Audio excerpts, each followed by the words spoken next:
You're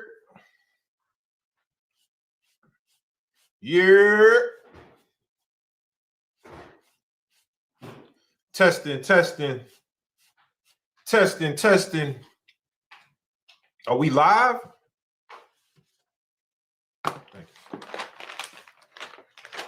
Yo, chat, we live? Let's test the sounds out.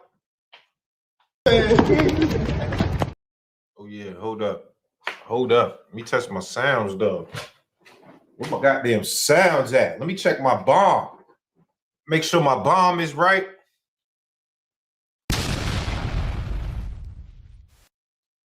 Yo, y'all hear me? I don't hear my sounds on here. Where my goddamn sounds at? Sound great. Oh, they hear me. They hear me. Loud and clear. Loud and clear. Yo. I'm trying to see where my goddamn sounds at, bro.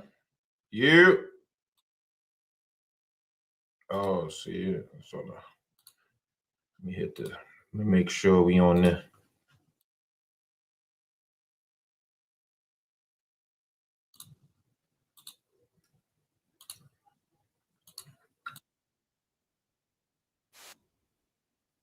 Yeah, I can't hear myself though.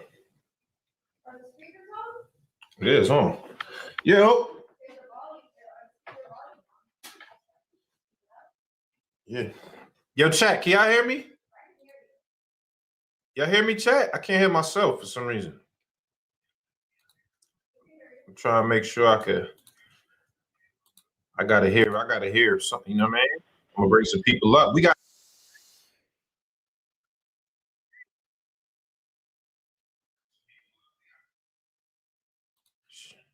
She cooked you. Are the speakers on? Yeah, I don't know. I can't hear nothing.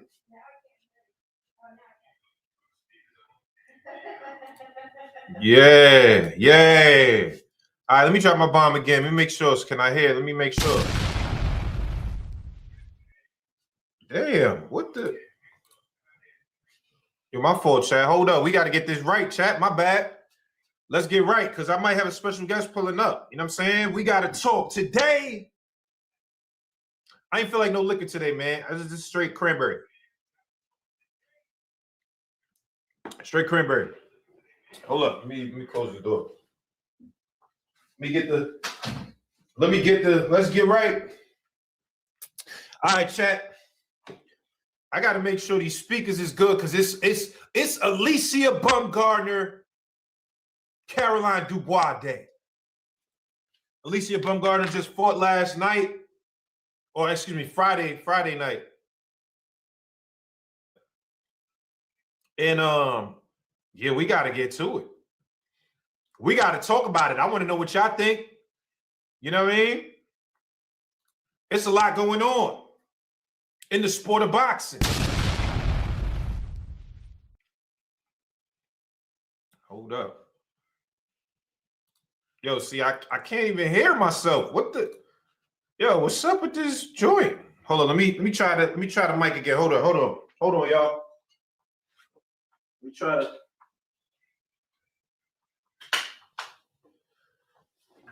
Hold up. Let me try it again. We gotta make sure. I gotta hear y'all. All right. Let's see. I gotta make sure I hear y'all right. We back in action. All right, we back in action. All right, cool. Let's go, man. Thank you very much for pulling up Cigar Talk Live. Y'all know how we do. Hit the goddamn like button, man. Y'all know how we do. Stop playing. Hit that goddamn like button.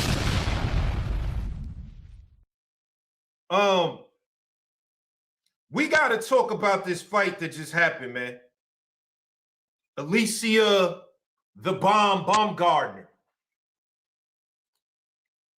Alycia the Bumgardner. Y'all saying static? It's static? Static on the mic. Hold up. Damn, I gotta get this audio together, bro. Saying it's scratchy? Hold on. How about now? How about now, chat? Is it still scratchy? Is it sounds good?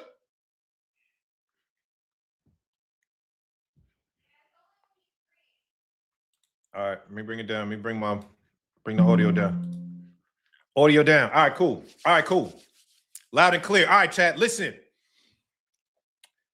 We sat up here and we watched Alycia Bumgardner. I watched the whole fight. A couple of thoughts. Number one, Alycia Bumgardner is a really good fighter, bro. She's a really good fighter, bro. We can't cap, we can't lie, we can't hate.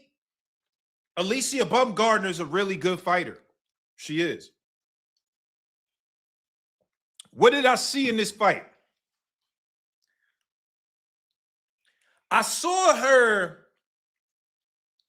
utilizing her skills from round one, keeping the jab, keeping the pace. And Bo is a fighter that like to come in. Bo just want to come in and throwing them bitches. Bo just want to throw them bitches. From round one till the end of the fight, Bo just want to throw them bitches. That's what she does. But what we saw from Alycia Bumgardner that I liked, this is one of the things that I liked. She's able to control the pace. She controls the pace with her jab. She'll slow down your momentum. Right? Bo's trying to come in on 85. Alycia is coming in at 55. Jab. And now the battle is who succumbs to the other one's pace. Right? Generally, that's how the winner is decided. Can I make you fight my fight, or are you going to make me fight your fight?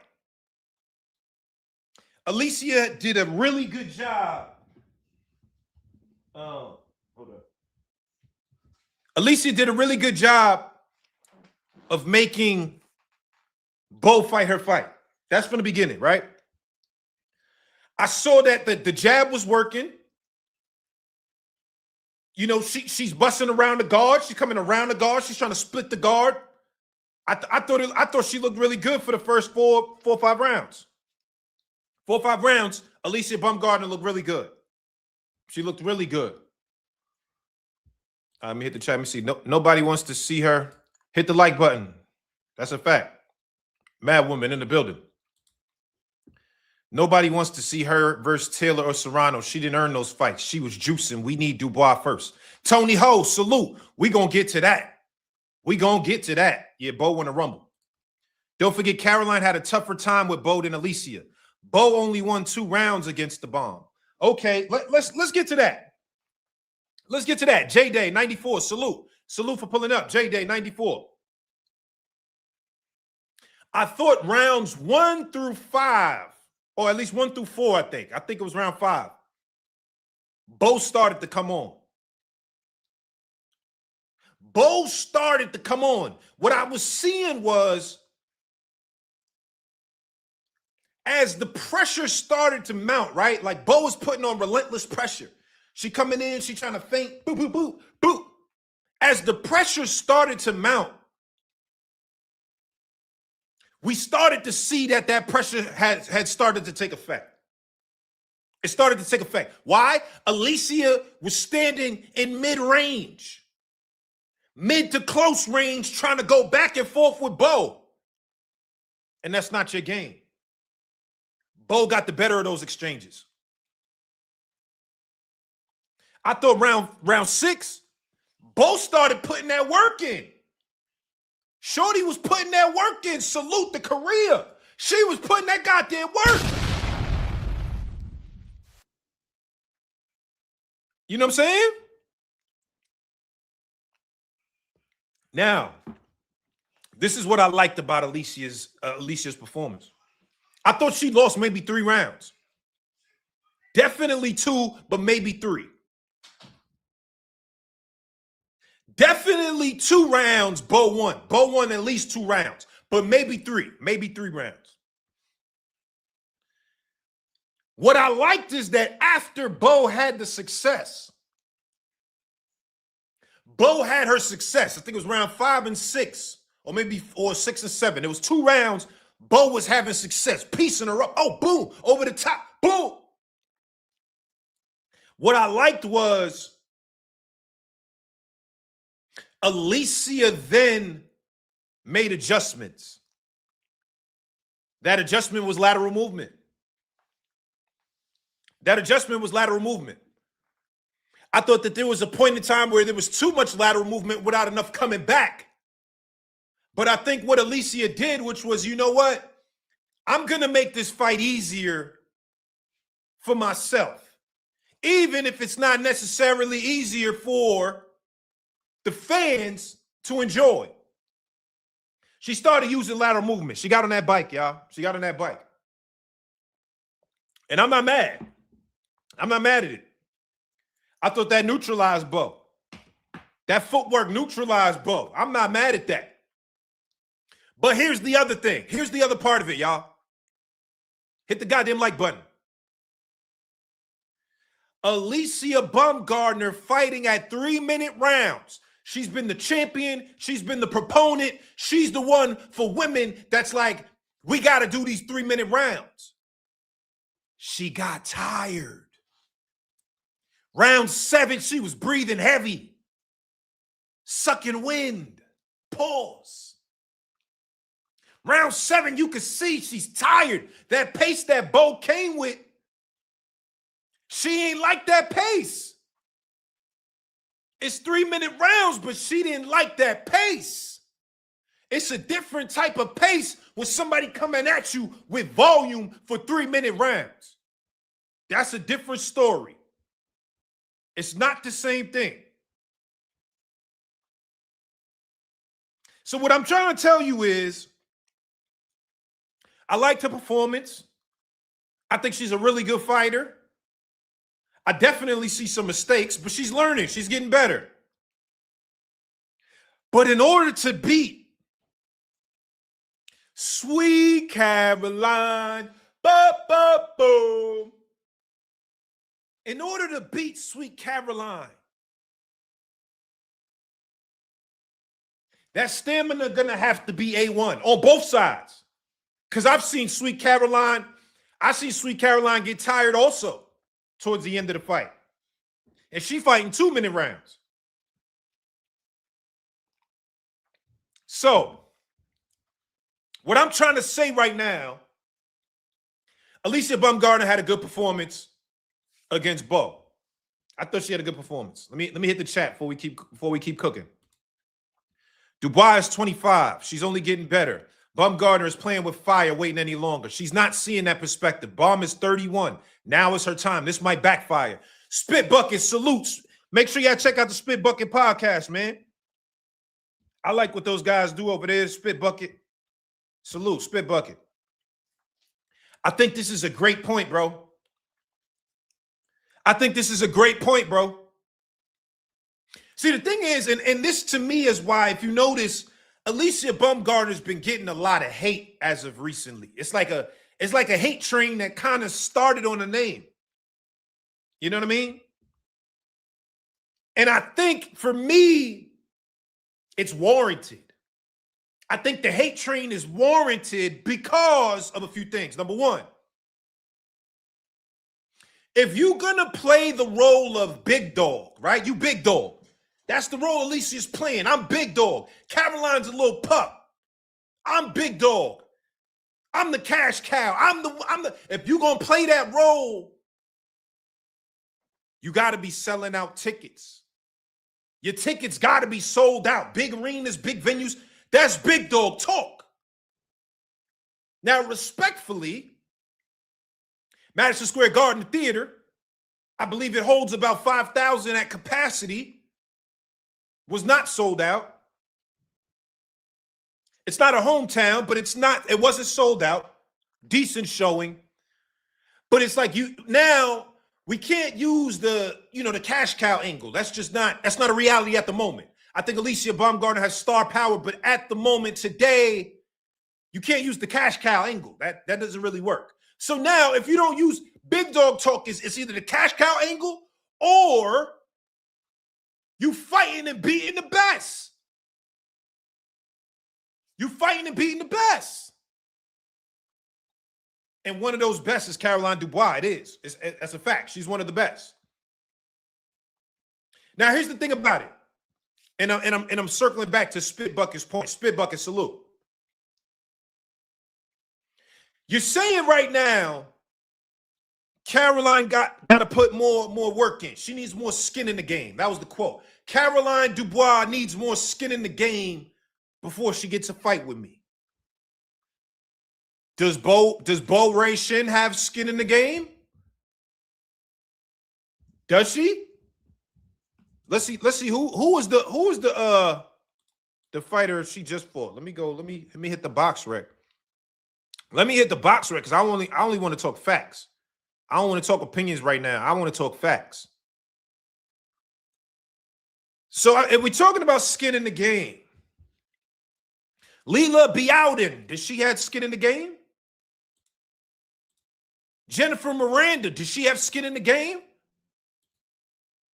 I'm just not understanding how these other people are getting opportunities and they're not big enough. But Caroline, she got to get more skin in the game. I don't understand that. However, I do acknowledge that boxing is a business. We got to acknowledge boxing is a business. With that being said, I'm cool if you was to come out and keep it real and just say, yo, listen, right now, that fight is a high risk. Me and Caroline Dubois, that's a high risk fight. And I just want a bigger reward for the high risk that I got to take on. I would respect that more, to be honest. I would respect it more. But you can't call her a pup and say that she ain't got no skin in the game and she ain't putting no work in. That's a unified champion right there. That's a unified champion right there. Be clear. Now, Alycia Bumgardner has done enough that if she's chasing bigger fights, we got to let her. You can't come down on her for chasing big fights. I get it. She want to fight Amanda Serrano. She want to fight Katie Taylor. I'm not knocking that. That's viable and it makes sense. And both of those names are bigger than Caroline Dubois. So I get that. I understand that and I respect it. But here's the issue. Amanda Serrano is chasing the record. Most stoppages of any female in the history of the sport. She needs one more. She needs one more to overtake the record. She tried to get it on the last fight, but old girl wasn't going. That last girl, I forgot her name. Let me get her name, y'all. What was that girl last name Serrano fought? Shorty was not going. And she was piecing Amanda up with some shit. What's that girl name? Because let me get her name. Reina Tellez. Piecing her ass up. So Amanda right now needs one more knockout. So it's like, she's already at the end of her career. Amanda's already said, I only got about 2-3 more fights left. And that was that was almost 2-3 fights ago. So what I'm saying is this. If she doesn't get the knockout in her next fight, Alycia Bumgardner's not getting that fight. If Amanda Serrano does not get the knockout in her upcoming fight, Bumgardner will not get that fight. She just wants the knockout. That's what I'm worried about. I made enough money. I got enough legacy. She don't care about that. She wanna break that record. Katie Taylor, one of the greatest women to ever do it, to ever lace up a pair of gloves. She got one fight left in Ireland. You're not getting that fight. Let's keep it real. You're not getting that fight. She got one left. And she can fight anybody she wants. If you're Katie Taylor, one of the greatest women to ever fight in the history of boxing, and you got one fight left in Ireland, you can fight who you want. You can fight a goddamn Uber driver. It's going to sell out, and it's going to be, everyone's going to watch it because it's her last fight. She don't need to fight you. That doesn't do anything for Katie Taylor at this point in her career. She's already solidified. She's already Hall of Fame. She's already a legend. Katie Taylor could fight the security guard at the arena in Ireland, and it'll be sold out. She don't need you. So I say all that to say is your options are limited as far as big fights are concerned.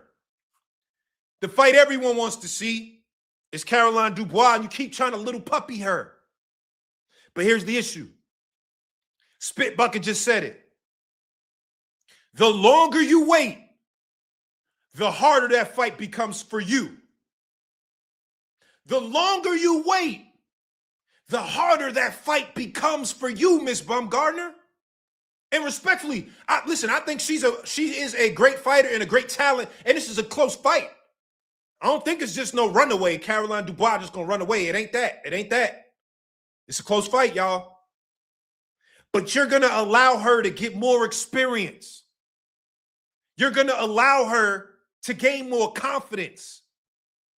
You're going to allow her to get in a position where maybe she want to start doing 3-minute rounds. You are now just making it worse for yourself because you want to little puppy her. But one thing about puppies is they don't stay puppies for long. Puppies don't stay puppies for long. You turn around and that puppy is a big dog that's on your ass. So it's actually better for you to try to get that fight right now. Let me hit the chat real quick because I'm going to keep cooking. Let me hit the chat real quick because I'm going to keep cooking. I got a special guest coming on, man. Let me see, man. Let me get my special guest on, man. Let me hit the chat real quick while we cooking. Oh, Boxing and Barbecue, salute. My boy in the building. Overall summary I took from last night at the theater, Claressa retires undefeated. Ooh. That is a great point. My man, Boxing and Barbecue. Make sure you check him out. Social media, Twitter, Instagram, Boxing and Barbecue, one of the best pages in the sport. At Boxing and Barbecue. Make sure you follow him. Listen, at the end of the day, you might like Claressa Shields, you might not. She got a personality that's polarizing to where it's people that don't like her. It's people that do like her. But regardless of where you fall on that spectrum, that girl is different than everybody else, bro. She's different. Claressa Shields is different than every other woman in the sport. She's just a level above everybody else. There's times where we've seen vulnerabilities in Bumgardner. We've seen vulnerabilities in the great Katie Taylor. We've seen vulnerabilities in Caroline Dubois. I haven't really seen too much in the way of vulnerabilities from Claressa Shields. Bo had success, and AB realized that she got to stop pretending that she really has the bomb. Salute, Cyrus in the building. Now, this is the other thing that we gotta talk about, and we gotta cook. We gotta cook. Cigar Talk only speaks the facts. We gotta cook. We gotta cook. Cigar Talk only speaks the facts. We can't support triangle theory with them and say it don't matter with men. No, I mean, what triangle theory? Who's the triangle theory you talking about? I don't think we're talking about triangle theory. What I want to say this, what I want to say is this. There's two things I want to say. Let's keep cooking. I want to keep cooking. Matter of fact, we're two-tone at, man. We need two-tone to get up here. I need two-tone up here. Because two-tone was talking crazy. We need two-tone up here. Let me say this. If we're comparing both Alycia Bumgardner and Caroline Dubois, let's do pros. Let's do pros and cons. Let's see who's the favorite. If we're talking about speed, I think Caroline Dubois has more speed than Alycia Bumgardner. Slightly. It's not, you know what I mean? I'll take it out there. Slightly. If we're talking about power, let's talk about power. Clearly, Alycia Bumgardner does not have more power than Caroline Dubois. At this moment, because there was a moment where Alicia's power was looking like her power was looking crazy. After there was a moment where the power was looking crazy. But Caroline Dubois definitely has more power. Who has the better boxing skills? Alycia Bumgardner has better boxing skills than Caroline Dubois right now. I believe she has more boxing skills than Caroline Dubois right now. What does boxing skills consist of? I think her punch placement is really good. I think her IQ is also really good. I think the variation in her punches is also really good. I think that right now, at this moment today, I would say that Alycia Bumgardner has more skills than Caroline Dubois.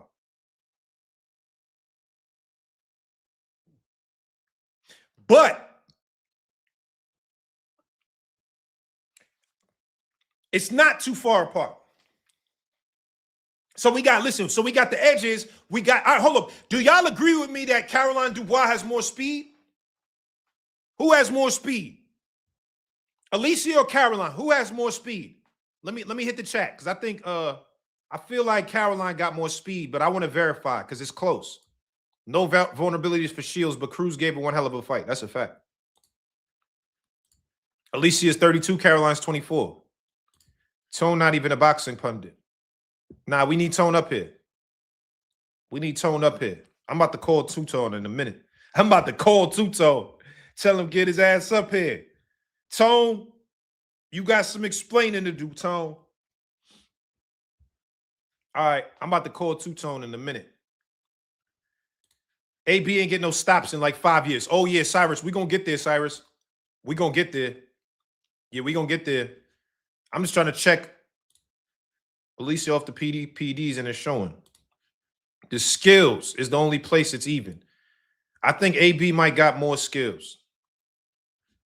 Dubois looks like the better counterpuncher. I would agree with that, Top Dog. Great point. I agree with that. I do think that Dubois is the better counterpuncher. Caroline has better and faster feet. Alycia literally lost a lot of fans in the last 2 or 3 months from talking. She was better when she was quiet. Man, she did. Caroline's faster. Okay. Yeah, Caroline's faster. That's what I'm saying. I just want to make sure. Yeah, Caroline's faster. Caroline's faster. Hold on. Let me call Two-Tone real quick. We got to get Two-Tone up here because he, you know, Two-Tone been the leader of the Alycia Bumgardner camp. And I just want to talk to him, man. Let me call Two-Tone. I gotta hit Two-Tone, man. Let me hit Two-Tone real quick because we gotta get him up here to cook. And I'm gonna drop that link real quick too after we done. But let me hold on. Let me pause it though because I don't want to. I'm gonna mute myself because I don't like to catch people on surprise on a live stream. So I'm about to mute it, y'all. But I'm calling Tone.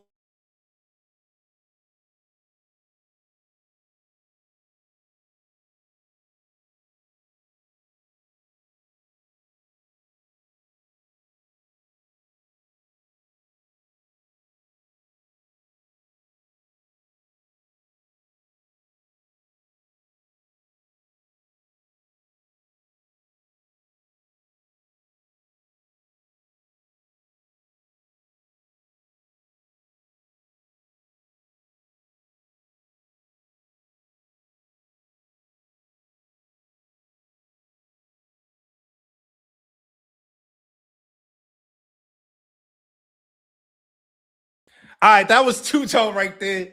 We about to I'm about to send the link to Two-Tone real quick. We about to send the link to Two-Tone because we got to get him up here because he be talking crazy. Two-Tone be talking crazy. So we got to send him the link. I got to send Tone the link real quick because we got to make this the official cooking. I had to mute it, y'all, because I don't like surprising people just on air. You feel me?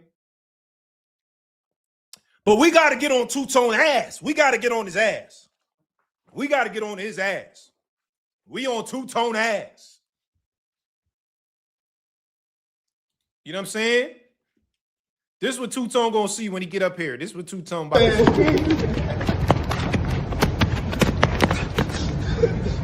see. We on Two-Tone ass. Yeah. Two-Tone tried to call Bumgardner performance a masterclass. Yeah, that was insane. Yo, that was insane.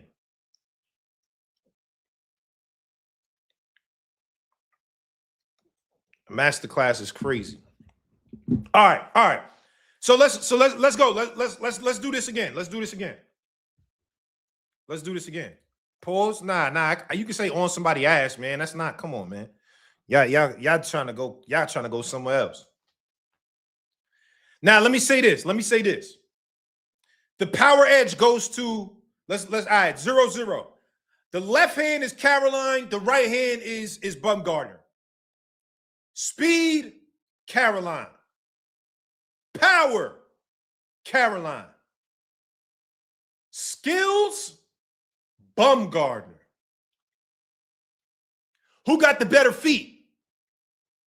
Who got the better feet? Who got the better feet, y'all? So far it's 2-1. Who got the better feet? Caroline Dubois or Alycia Bumgardner? I'm tempted to say Bumgardner, bro. Who got the better feet? I think Alycia might got the better feet. That's 2-2. What y'all think? Who got the better feet? We got it here. Alycia, I think Alycia might got the better feet. So that's 2-2. I give skills and better feet to Alycia, power and speed to Caroline. That's 2-2. It's an even match. Uh-oh, wait, here he is. Oh, here he is, y'all. Here he is. Let me set the table. This right here, y'all got foot fetishes? Come on, Phoenix. What the hell are you? Come on, man. When I say better feet, man, these foot fetishes is where you going, bro. All right, let me set the table. Right now, we got one of the biggest fights in boxing in the women's game is Caroline Dubois and Alycia the Bumgardner. That's one of the biggest fights that can happen. And this guy, hold up, Lulu. I have another guest also, but don't sleep on Tone. We got to get Tone up here too, though. I have another guest coming on too. But this gentleman right here, he's making a lot of noise in the boxing space. Over the last month, I would say he's been promoting and showing a lot of love to Alycia the Bumgardner. He said that the fight on Friday was a masterclass. This is what he said. So we got to get him up here because I need some explanations, and we got to talk. They said Caroline with life and death. So I want to see how he feels about this performance. Please welcome to the stage my guy, Two-Tone, the superstar in the building. Yeah. I'm focused, man. Start giving out two tones. Yeah. Oh, let me hold. We in the building. Yeah. Yo, What Tone, up, welcome. gang? Welcome. Salute. How are you, brother? We good, man, on a young Sunday. We excited. We in the W column. Yeah. All right. Big bomb, W. Yeah. Yes, sir. Yeah. All right, so let me ask you a couple questions before we get to the debate, though, because I feel like over like the last month and change, you've been showing Bumgardner a lot of love, and deservedly so. She's a good fighter. But I feel like everybody's like, yo, why is Tone doing this? Where is this coming from? Like, Tone, what made you want to jump out the window to support Alycia Bumgardner? I don't think I jump out the window. First, I'm nobody's fan, respectfully. Nobody's fan, friend to none of y'all. I'm a supporter. I support Alycia the Bumgardner. Me and her align in a lot of ways. One, she's a generational trash talker. Trash talking is at an elite level. For two, her boxing aura is at another level. You gotta have aura. She's marketable. And number three, she's highly skilled, bro. She's the best. She's hands down the best. Out of the women, whoa. Hold on. I was with you on all of those other points. But the best is insane, Tone. There's no way that you could possibly, first of all, unless Claressa Shields suddenly retired today, there's just no way that we could even consider her being in the conversation of best. I mean, okay, I'm talking about right now. Like Claressa Shields, I can't dim her light. You know what I'm saying? Her legacy is stamped. She got all them gold medals, whoop-de-whoop. But in boxing right now, she's irrelevant right now. She's popping in that shade room, baller alert space. Like boxing, the face of women's boxing is Alycia the Baumgardner. Claressa, she on some other shit right now. She's shade room, papoose upstairs type shit, baller alert, hitting the spoon when she chew shit. Like I don't know. She's irrelevant right now. Like Tone, hold up. Yeah. Irrelevant would mean that when you fight, people aren't showing up. That's what irrelevant means. She just in Detroit, Little Caesars Arena, sold out 18,000 tickets. I think Alycia Bumgardner did not sell out Madison Square Garden Theater, which holds 5,000 seats. So to say irrelevant, it's actually quite disrespectful, Tone. You owe Claressa an apology, Tone, because that 18,000 seats, come on. Nah, gang. With Claressa, salute to everybody in Detroit. Salute All-Star JR. Salute Detroit niggas is up right now. Y'all niggas is wilding out there. Salute my Detroit niggas. But Claressa, you got Boosie coming, Rick Ross, the yams is coming out. That's not even about boxing. That is about shade room type shit. I'm talking about like boxing. Claressa, her last fight, she looked like somebody that was in high school, that was pregnant, that wore an oversized Dallas Cowboy jacket, that fought after 6 period. Like the skill just done evaporated. The skill is over. Like, Tone, you disrespecting the GOAT right now, Tone. This is the greatest woman to ever do this thing. Like, forget about just the gold medals for a second, right? Forget about 2 Olympic gold medals. We're talking about a woman that has already went 3-time undisputed, brother. That's not regular. That's not normal. This is 3-time undisputed. This is a woman that just sold out.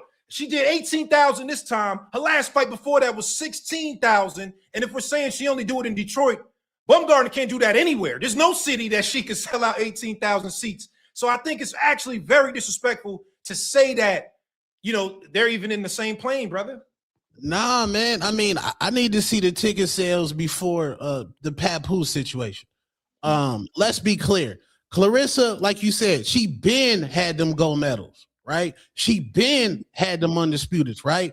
She did not transcend boxing until she started sleeping with that married man. Whoa, don't do that. I don't want to get disrespectful, Tone. Don't do that. I'm just keeping it real. Like for the casual, I'm talking about casual people. Again, she had her movie, respectfully, the movie flopped, respectfully. Should have been Amazon Prime, respectfully. Nobody cared.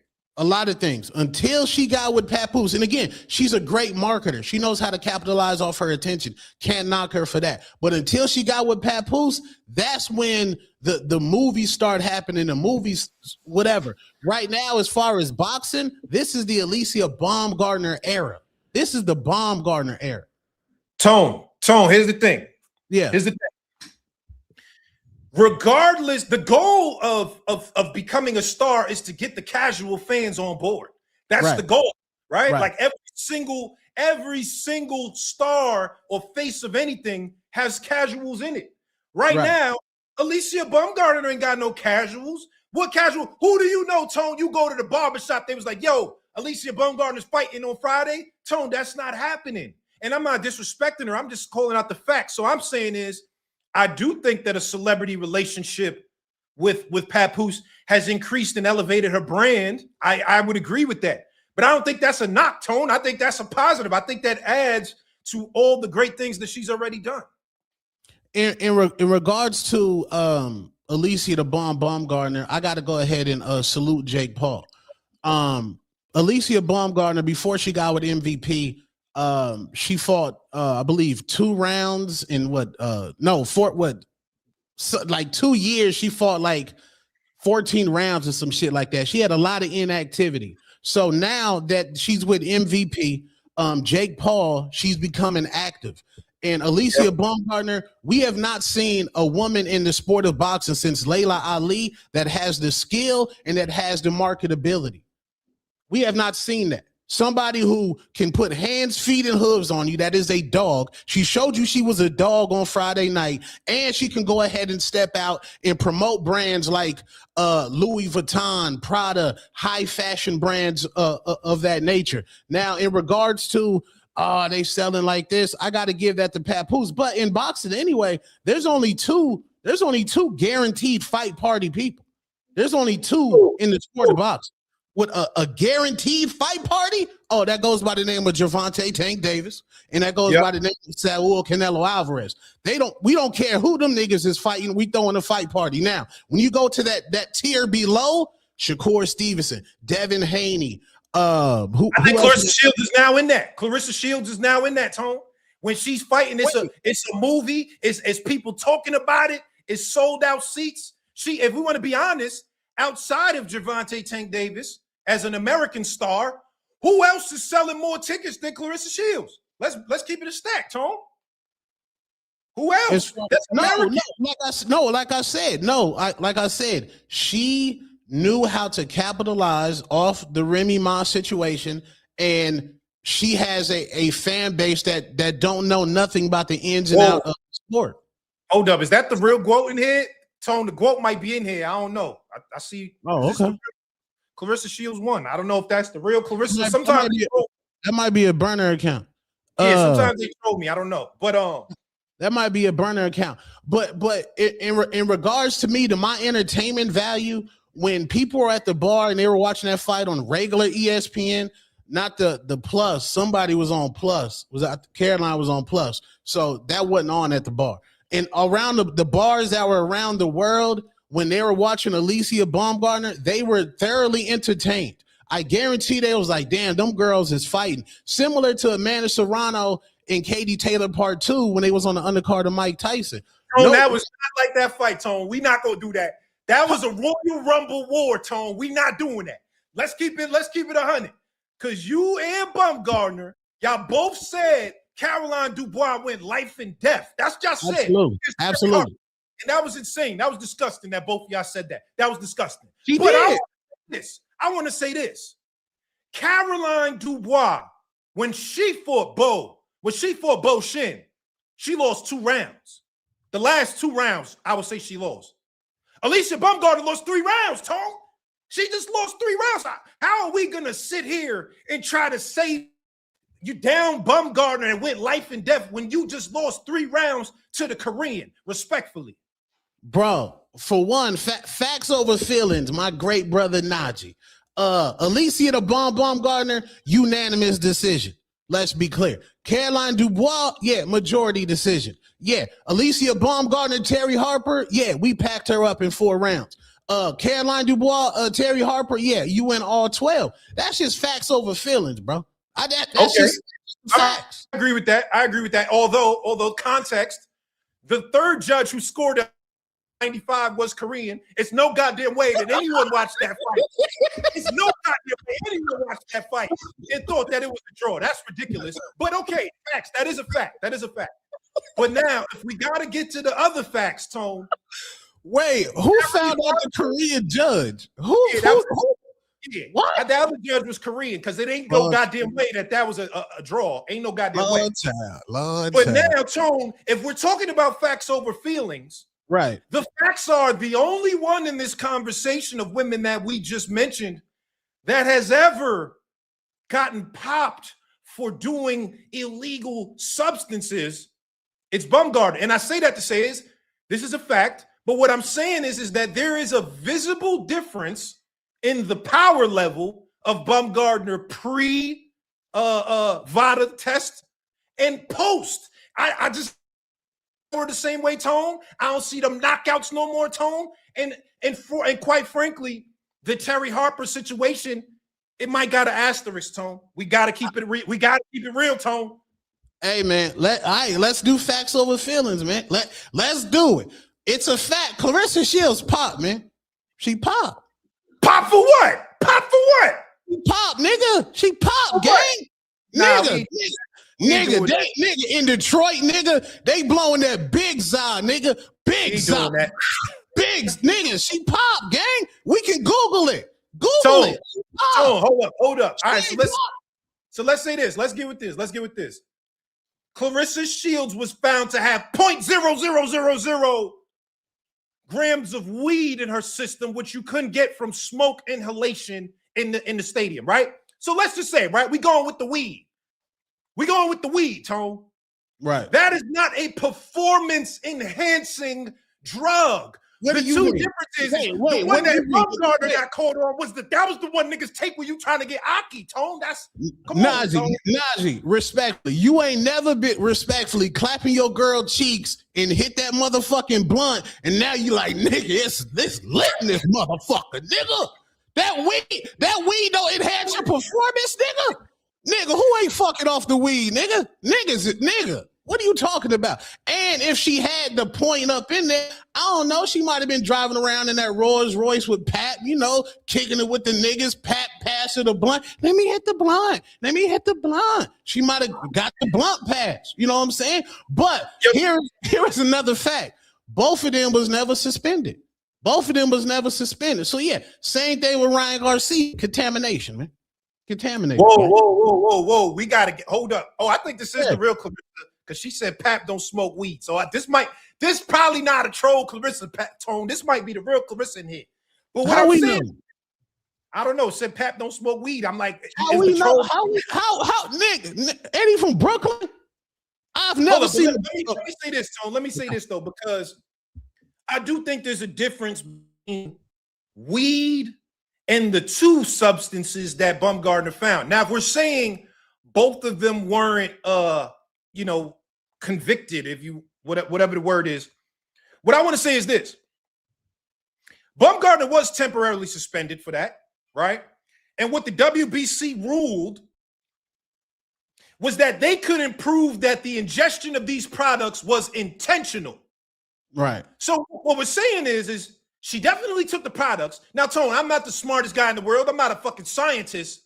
But nigga, if you got two separate joints in your system, what are the odds that you just took a supplement that had testosterone in it? Come on, Tone. What do we, Tone? Come on, bro. Okay, let me break this down for you. For one, it is contamination, just like Ryan Garcia was contaminated. Let's just be clear. Nobody ever is going to mention Devin Haney with the bow and arrow, whatever the shit go. That's neither here nor there. So, after Terry Harper, how many knockouts did she have? Oh, let me tell you, 0. Before Terry Harper, when was her? She fought Terry Harper 2021. Her knockout before that was 2019. So let's be clear. Alycia Baumgardner was never a knockout artist. Based off, a lot of her stoppages came early in her career. You can go through Jerron Boots Ennis when he was packing niggas up early in his career. Brian Norman Jr. when they put you on that top rank, not everybody top rank, but when you start out, they giving you bums, nigga. Like, let's just keep it real. They giving you tomato cans to knock out, bro. Hold on, Tone. Well, hold up. I think this is the real quote. The quote is now in the building, Tone. Hold up. We got to bring her up here. The quote. Listen, y'all. This is a fiery conversation. Best channel in boxing, Cigar Talk. We here. Two-Tone the superstar. Cigar Talk. Claressa Shields has entered the building. I said, is this the real Claressa? She's here. Oh, let me see. What's up, Najee? Claressa, what's up, Guo? How are you? You know me, living and loving, baby.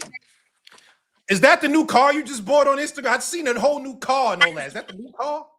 No, actually, I'm in my truck, but the new car is right in front. I don't know how to flip my camera on here. If I know how to flip my camera, I'll show you. Hold on, that's camera off. I don't know how to flip the camera, so I can't flip it. Okay. But it's right there in Wait, the front, though. I got to show Now y'all. we is got this AI? Is this AI? no. This the real Claressa. She was in I the wish. I wish. Oh, this You not wish it AI? was AI. No, I You wish don't. it was AI. No, I wanted to Yeah, see you you. do. Yo, Tone, Of hold up. course, because you're my Now, biggest hold on. fan. Can we say this? Because I I'm You didn't my understand nobody's biggest Tone. fan. fan. I'm Tone, I nobody's feel like fan. you was Yeah. trying to. I feel like you was I'm coming Uh-huh. nobody's fan. here. You're my biggest fan. You made a I'm whole diss track. nobody's You're my fan. biggest fan. He made a No, diss track, Najee. He my no, biggest fan, no, Najee. no. I dissed Oh, you you When he because make Tone, a you diss didn't make track, a you diss was a track. fan of Wait. somebody. no, I dissed you because when you dropped that one song, I said, "Oh, that song." I said it was trash. Then you violated my YouTube channel. Then fat shamed me. Then I had to pack you up. First of all, you did not pack me up. That dish was trash. Just like your YouTube channel is still trash, boo-boo. Nigga, after I packed you up with Quote Pack, you never rapped again. Look at him. Look at him. Look at him. He You like, never rapped. nigga. He All getting right, mad hold already. on. Calm Let me down. ask. Now, Why You you hold so rapped again. mad? on. I Who's got Why to you ask. so Najee? mad? Why you Wait, hold assigning on. anger? Najee, hold on, Najee. Don't why you assigning anger? Don't assign anger. Who's mad? You're assigning anger. You just said, hey, nigga. Calm Yeah, down. My name is Claressa All right, Shields. hold on. Let me get the. My Hold up. name is Let's get this. Claressa Shields. Hold on, you Tone. assigning anger, gang. Yeah. Hold on, Tone. I just want to get to this Yeah. because we're here. Like I Yeah. said, we've been saying that, Tone has been saying he feels that Alycia Bumgardner is the face of women's boxing. I told him I disagree. I think that's disrespectful. If you until you've retired, I don't think he can say that. But I think it's an interesting debate because I've seen other people besides Tone saying that. And I feel like since we got him here, what you think about that? Like the idea of Alycia being the face of women's boxing. Well, I can say right now she's not. Does she have the potential to go far in boxing? Yes. I believe she's a year older than me. I'm 31. I think she's about to turn 32 or something like that. But Alycia has, she has the goods to possibly be that. But right now, Claressa Shields it's the Claressa Shields era. I'm selling out 18,000 seat arenas. I'm making millions of dollars for fighting. I'm doing millions of views. I'm viral every day, and not even by choice, but I see the direction that she's going, and it's good for her. But she's not the face of boxing right now. She still has a long way to go, if I'm being honest. But it's possible, and then especially once I retire and stuff, absolutely. Okay. Claressa. Now your legacy is stamped. As far as the casuals, right? As far as the casuals go, as far as women boxing, you are one of the most recognized names, respectfully. Yes. So why on Friday night, when all of them girls is up there, they got niggas on their undercard, and you had nothing but negative. All them girls on MVP on ESPN, you had nothing but negative stuff to say. And I understand you said I spoke on two girls' song. no, but you ain't I getting spoke nobody on, else. and now. Well, gang, I didn't watch the rest of the fights, gang. It was really hard to find them. Actually, I know that they're new and it was their first fight with MVP W2, but it was hard as hell to find the fights. I didn't find the fights till round 4 when Shadesha was fighting. Honestly, I didn't know what was going on. I had Pap call me, FaceTime me to show me what was going on, but I didn't get to watch the rest of the fights. And I believe I had just got my new car, so I was out rolling and whipping. But when I went on my phone to find the fight, it was very, very difficult. I'm just being honest, and that's not no shade to them, but they're gonna fix that as it goes on. But then to go on and say, I commented on the two girls who always comment on me, and that is your favorite person, Alycia, and then Shadesha. Wait, okay. Let me ask you this, Claressa. Yes. Now, can you imagine? And this is one of your favorite players as well. Kobe Bean Bryant, rest in peace, sitting at his crib, fire up his Google Pixel phone, and fix his mouth to slander LeBron after he win the championship. You are the self-proclaimed GOAT. Heavy as the head that wears the crown. You should sit. Why can't you I sit in your like legacy? that. I see. When you say self-proclaimed, I always have to correct you guys because I'm not self-proclaimed. I'm the first person that said it to myself.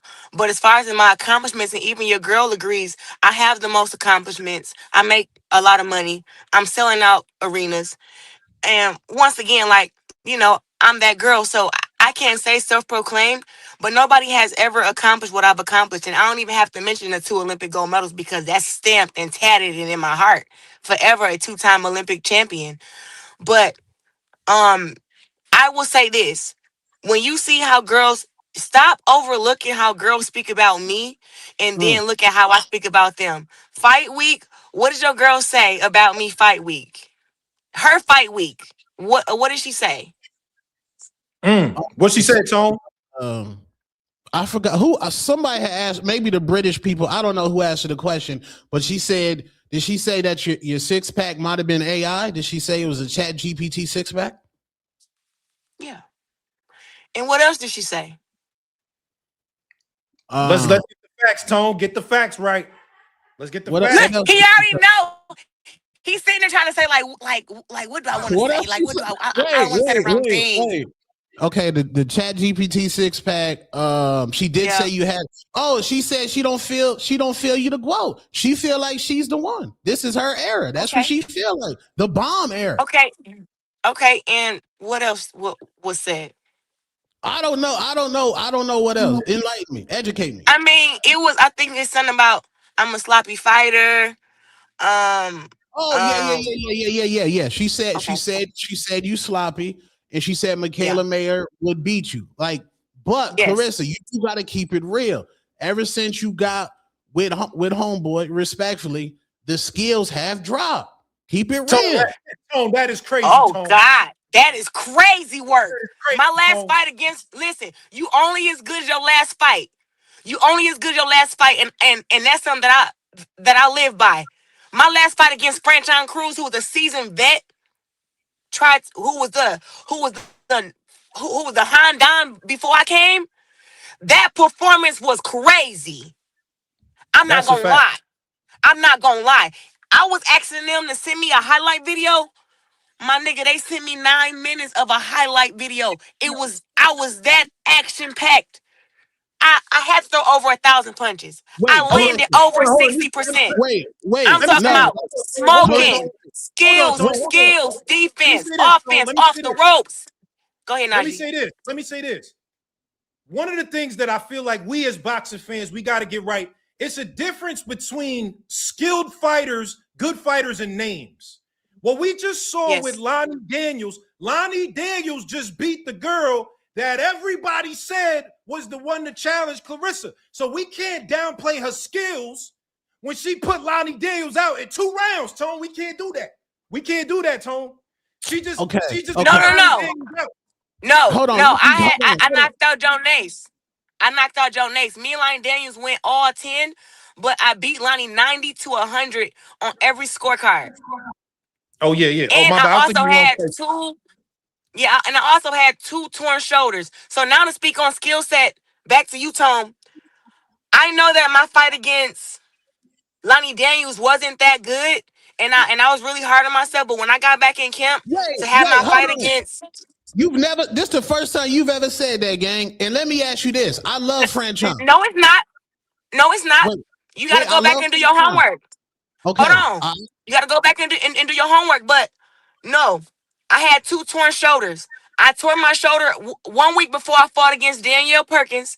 And after that, before I fought Danielle Perkins, and that's also up on record. I said it right after the fight. And I also got video and everything, having to fly to Vegas to the UFC Center. I had to get a shot in my arm because I couldn't even lift my left arm fighting against Danielle Perkins. So I beat her, and I dropped her the last round. But I had torn my shoulder and had to go and get surgery on it. Then I fought Lonnie. My left shoulder was still messed up, and I had also torn my right. So I had two torn shoulders. I got MRIs and all that. I just keep people out my business when it come to the sport of boxing like that. But I went and got my surgeries. I took all that time off, and when I got back in the gym to get ready for my fight with Franchon, I did everything like I did it for the Olympics because Franchon is not no slouch. Even though she's being a B word now and she acting like an envious and jealous hater now, Franchon can fight. That's how she was able to beat Shadaysha Green. Hold on, so Tone, who's the biggest star? Wait, hold on, wait. I'll let you respond, but I got a question. Go ahead. You can respond to that, Tone. Go ahead. Yeah, I love Franchon, but does she smoke cigarettes? What? Shit, I don't know. Hey man, that's what they I say. have They say, I don't know. I don't know. I I'm saying if she smokes I have cigarettes. never. I I don't never know. heard Listen, that. I've been knowing Franchon since I was 15 years old. I've never seen that woman with a cigarette in her mouth ever. Okay. Hold on, Because well, Tone, But let me ask I'm you this. also not like a person who hang around her outside of boxing. But I don't think that. I think that she's a very tough mentally person, and I don't think that she would let. I feel like people that smoke cigarettes have like a hard life. Like I think you smoke cigarettes, Tone. Like maybe you what? smoke cigarettes. Wait, you think I smoke Newports? Tone, lay off them camels, Tone. Man, I don't Yeah, smoke yeah. Newports. I Hold think on, you let me smoke ask you, hold cigarettes. on. Why I we don't got the smoke no quote here? Virginia Slims. Yes. I Hold don't on, smoke Tone. no Why we got Virginia the quote Slims. here? Hold on, Tone. Why we got the quote here? Who Yeah. is the biggest star? Let's get this shit clear right now.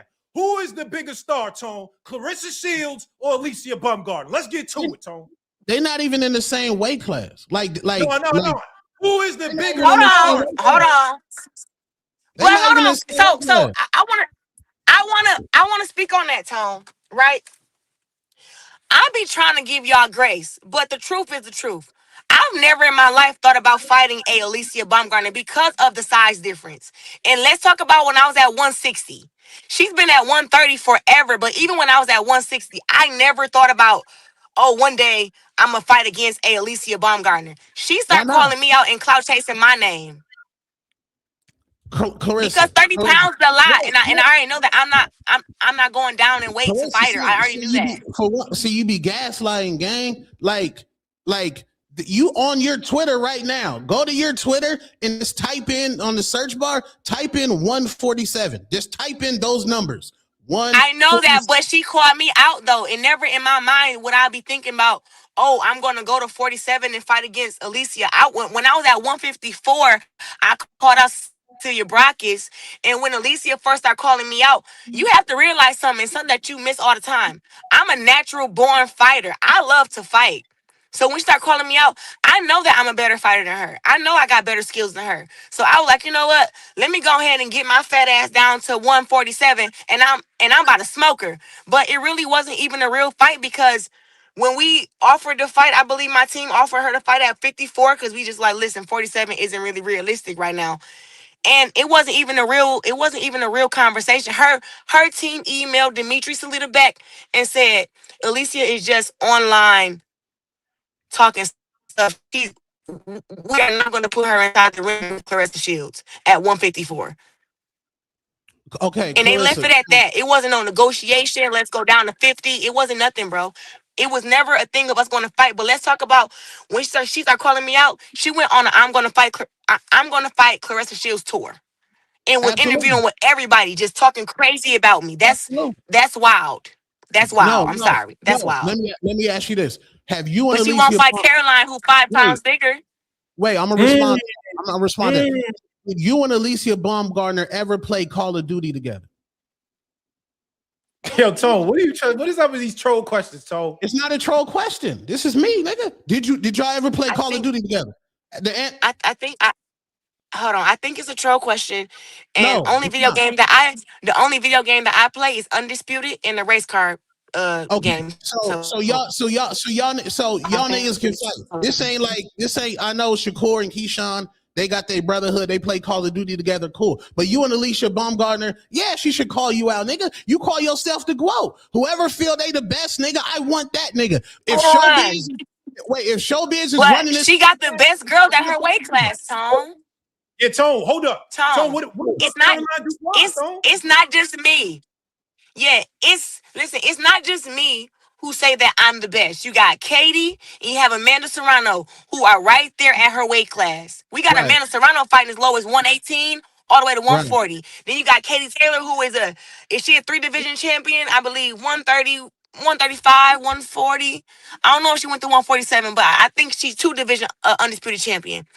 And it's like those are also girls who are either ranked 1B, 2, or 3 as far as in the pound list. What do you mean that you decide to call out the biggest dog, the strongest dog, the most accomplished dog, and then try to flip the narrative to where it's like, oh, I don't want to fight you. I'm scared. It's like, come on now. Can we be honest? Okay, Hold on, so hold on, hold on, honest. hold on. does Hold on, Tone. Hold on, Tone. Because I do want to get to like I said, the question at hand, because this is what we were talking about before Claressa jumped on, and I just wanted your opinion. Who is the bigger star? Claressa Shields Oh yeah, go ahead. Alycia Go ahead. Bumgardner?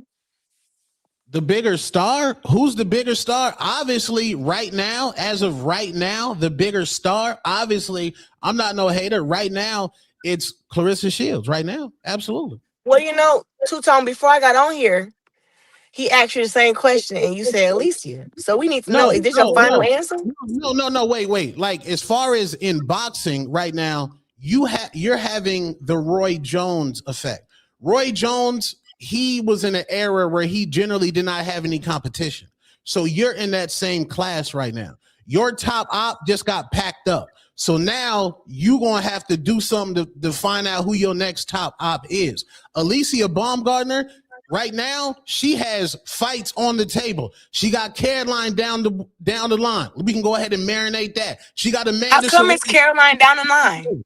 Yeah, why is How it come down it's the line? Caroline down the line? Yeah, why That's down the line. That's How come? She needs some more skin. Claressa, you know, like if Raquel Miller, if they was like, yo, we want Claressa versus Raquel Miller. Claressa, you gonna say, yo, Raquel Miller, build yourself up, then you can go ahead and fight me. I'll pack her up. Don't you want it to build it up so it can be a bigger fight?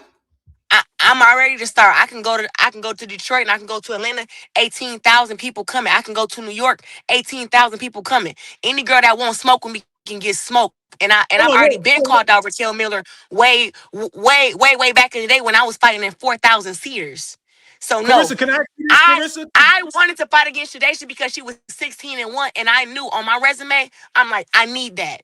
I cannot believe that she went and fought Lonnie. I was like, I knew Lonnie was heavy-handed. I fought her.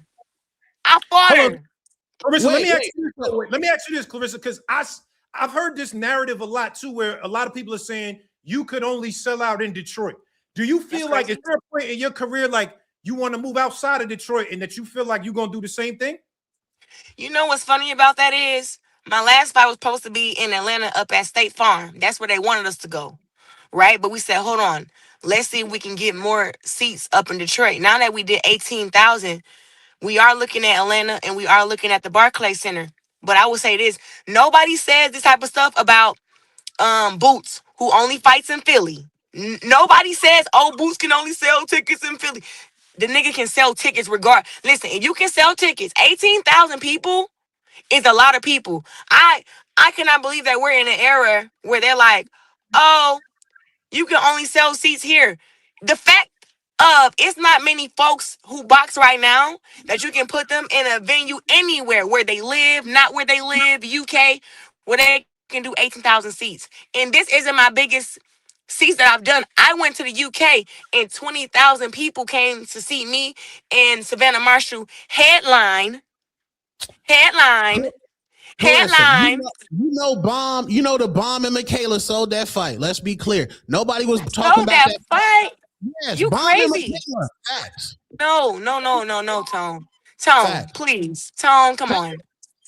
Tone. Yo, Tone, you wilding today, Tone. Tone, he's a wild boy. He's a wild boy, Najee. He's wild. He's wild. Listen, when you tell the truth, that's when I'm gonna speak again. Go ahead. So go ahead. No, you and Savannah, we know y'all was building it up because you know she had the nasty Olympic win over you. So that was cool. Wasn't no Olympic win. It was the World Championships. I've never lost the Olympics. So let's go to it was the World Championships when I was 17. But go ahead. Okay, appreciate the education. Now, nobody was really talking about that fight until Michaela and Alycia Bumgardner start talking trash to each other. We just keeping it real. That's just real. Yeah, I don't agree with that. Let's get to the But you want to know something though? Yes. Me and Savannah was also talking shit to each other. Me and Savannah was doing everything that we were supposed to do to build up that fight. But I will also tell you what, it was marketing dollars involved with the fight, and I can put my right hand up to God on my dead grandma. They only wanted to promote and mention Michaela Merritt and Alycia Baumgardner 20%. And they wanted to put all the rest of the marketing dollars toward me and Savannah. I told them, what are y'all doing? Make it 50-50. We have a women's match who is headlining, and then we have a co-main who is also women who's going to be a good fight. I said, put 50-50 behind both of us. Hold on, let me get to And the current event. and that's exactly what they did. So when all this narrative about people hating all that, I've always shown love and always wanted to big up any girl who was fighting on my undercards. And Michaela and Alycia really had real hate for each other. I was somebody who was smack dead in the middle. I was friends with Alycia at the time and very close with Michaela at the time. Who'd you pick? Keep it real. Who did I pick to win that fight? I know who you pick. Who'd you pick?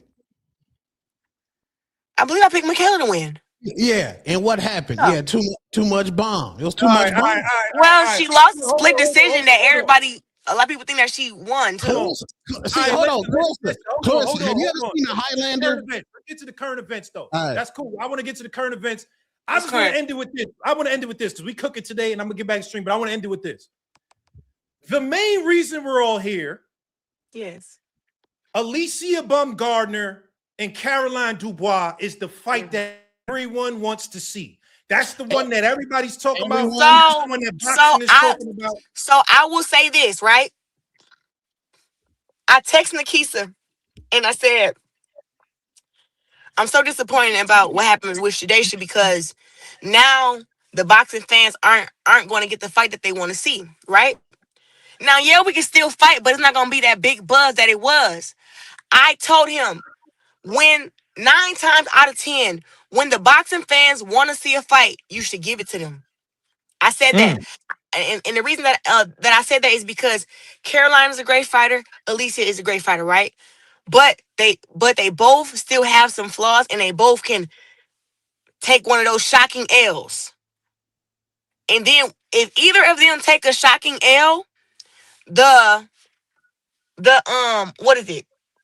The heat behind that fight, everybody interest in that fight goes down. Like, why it's at the top and everybody want to see it? You need to give the fans what they want. And who knows what's going to happen.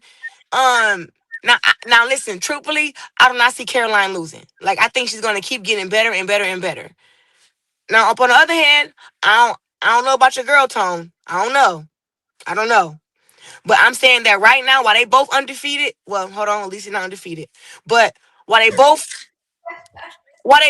are doing their thing right now, and they're looked at as and all the fans want this fight, give it to them. It's one of the biggest fights that women's boxing can have. Yeah, I definitely disagree. I don't think nobody. I think nobody cares about Caroline Dubois in reality. Claressa, you probably in LA right now on Rodeo Drive. You can walk into one of those Gucci stores and you could ask somebody, hey, do you know who Caroline Dubois is? And they're going to be absolutely not. We don't know who the fuck that is, my nigga. So, oh my God, Tone. Hold on. Your girl just fought in where was it? The Infosies Theater in Madison Square Garden. Yeah, Madison Square Garden. Yeah. No. Infosies. I'm from New York. We only say Madison Square Garden when it's the big room. You got to say the theater. It wasn't even the Hulu Theater. It was the Infosie Theater, which holds. Hold on, 2,100 people, and it wasn't even at the capacity. And then when I went to the UK to see Caroline Dubois fight, hold on, I said her name wrong. Caroline Dubois. Caroline Dubois fight. Wait, you said Dubois? It's Dubois. Dubois. It's a little weird. But hold on. Let her finish. When I went to the UK to see Caroline fight, when I tell you, it was 5,000 to 6,000 people there screaming for that girl. And people was running up to me after, oh, we're so glad you came here to support her. Listen, Caroline is from the UK. She's big over there in the UK, and she has the marketability to be really big here in the US. Absolute. Wait, you know they carry knives over there. They're not even allowed to have blicks up over there. Yeah. The UK sell tickets for $3. I don't give a fuck about no fucking UK shit. Xander Zayas and Josh Kelly couldn't get the fight right because we're about to fill up a mega stadium, and Xander said, "Nigga, the money ain't good enough, my nigga. Stop. That UK shit is fucking smoking mirrors." So I looked at them tickets. They was $40, Tone. So we ain't. I was just finna say that, but go ahead. I'm glad you said it. I ain't gotta say it. Hold on. What's a UK nigga Saturday night? What compared to an American Saturday night? An American Saturday night, either they go on the fucking booby trap, they're gonna go over there with Tootsies with those delicious wings that Tank didn't drop. Nigga, it's USA up over here, my nigga. I don't give a fuck what's going on. Well, I know who sell tickets in both places. I sell tickets in the UK, and I sell tickets in the US, and I get the views, I get the viewership, and I'm just saying that with Caroline, she got the same recipe, and she's hungry. She's hungry. She ain't turning down no smoke. Clarissa, Clarissa, you only fuck with Caroline because you beefing with Alycia Baumgardner. Oh my God! The moment Caroline starts saying she the best, Najee. The moment Caroline starts saying she the best, Clarissa, you gonna do her like Denzel on Training Day, nigga. Crazy, Najee. He's crazy, ain't he? Tone, come on, Tone. Don't do that, Tone. Caroline fought her pro debut on one of my cards. Which one? Which one? When I fought on the undercard of Eubank and whoever he fought against, I was the co-main event, and Caroline was having her pro debut. I think it was back in 2021. That is when I met Caroline. She wasn't even trash talking back then, Tone. You ain't even got a picture with her. You was like, who the fuck is this? I do. I actually do got a picture with her, Tone. I do. Post it. You ain't even posted. I already posted it. Hold on. I got it right here, Tone. Hold on, Tone. Let me see. Oh, come on. You know what this is. Hold on, man. Is it in the Dropbox? Come on, man. What's it? I got you. Don't worry. Yeah. Let me go ahead. Let me go and find a picture for you, Tone. I'm sorry. Because I love when we gotta come with the facts. You know she's an Olympian, Tone. You know I know all Olympians. We all have it's an alumni thing. She's an Olympian, Tone. Something that your girl is not. Ooh. Bro, not everybody can go to the Olympics. Because they're not good enough. Bro, not everybody can go to what? Wait, hold on. We not gonna go. Saul Canelo Alvarez fight for Mexico. Throw in the damn towel. Tone, I'm about to throw in the towel. He went pro when he was 15. You said we talking about hold on. We ain't talking about no country. We talking about the Olympics. It don't matter what country you from. You know that it's like that when you go to the Olympics. Come on now. Can you be real? No. You know who went to the Olympics from the USA? You know who went? Do you know who tried out for the Olympics for the USA and didn't make it? Alycia. But do you know who won and who went to the Olympics? Michaela. Hey man, salute to her. That's her grind. Okay. But right. But do you know who the one of the most marketable women in boxing is? Yeah, Alycia Baumgardner. You know who's in when you say most what do you mean by most marketable? All right, most marketable. The niggas love her. Listen, I'm about to start because I wanted to ask Clarissa a couple questions before we get up out of here. So, I'm gonna let you go, but thank you, Tone. I appreciate you, bro. This was very entertaining. It was a nice cooking, and Tone, I appreciate you for always just being yourself, man. All day. All right, we out, man. Hey, it's the Alycia. Tell them to stay on here because I'm finding this picture. Hold on, stay on here real quick. Let's go ahead. All right. She going through the Google Drive, man. Rissa. I got over 50,000 pictures because I'm popping. That's what I'm saying. You in the Google Drive. That's what I'm saying. Rissa, you have to sit in your greatness. Like, it doesn't have to be the Highlander mentality. There can be more than one Clarissa. It's the Alycia Baumgardner era. Embrace her. How the fuck I'm going to embrace somebody who don't embrace me, who disrespect me? I'm sorry. I am not that person no more. No, I'm not that person no more. I'm sorry. Even real. Bumgardner tried to I'm sorry. that's what started it. She was trying to build up. Yeah, she's clout chasing. Yes. Lord, okay, so Actually, she was trying to take the attention off her PED usage and start a whole thing with me, and she then was contaminated. take the attention off of that. She was And you know contaminated. what? Okay, and you know what? If she would have called me and said, "Listen, I'm getting cooked online right now. I'm getting cooked," because I saw she was getting cooked. And as you know, Tone, because I don't know if you did your research, I was one of the only girls who was defending her and saying she wasn't a drug cheat. I was the only one. Michaela was cooking her. The girl she fought was cooking her.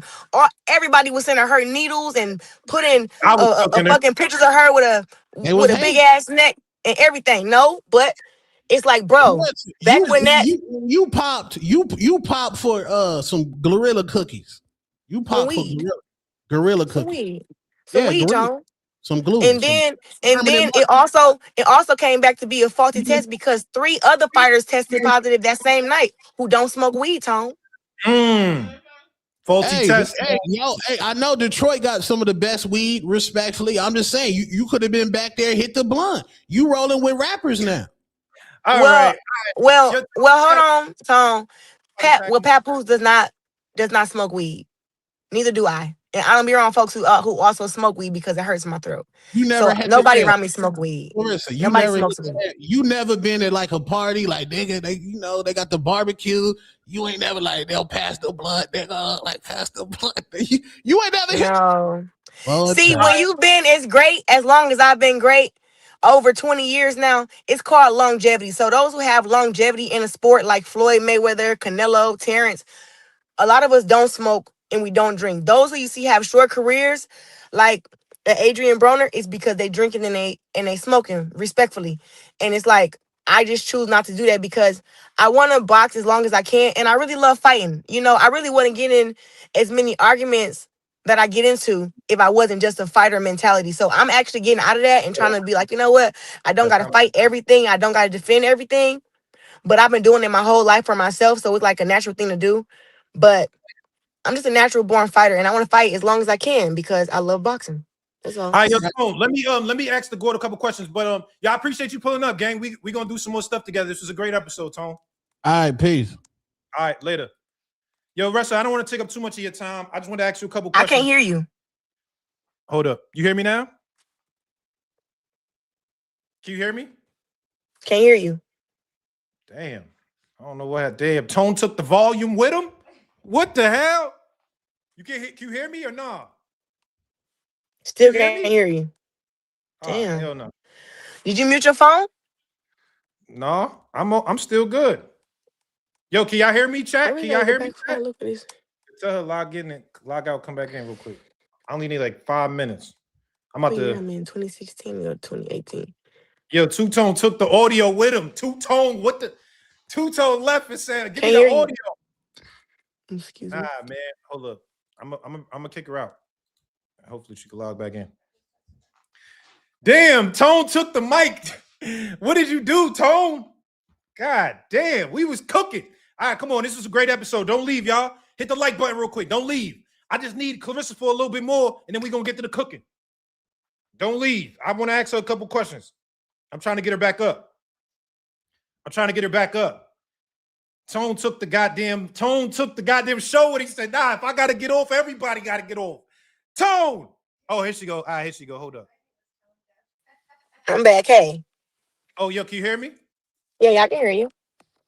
They calling him tone deaf in the chat now. Tone deaf. That's crazy. Listen, tone deaf.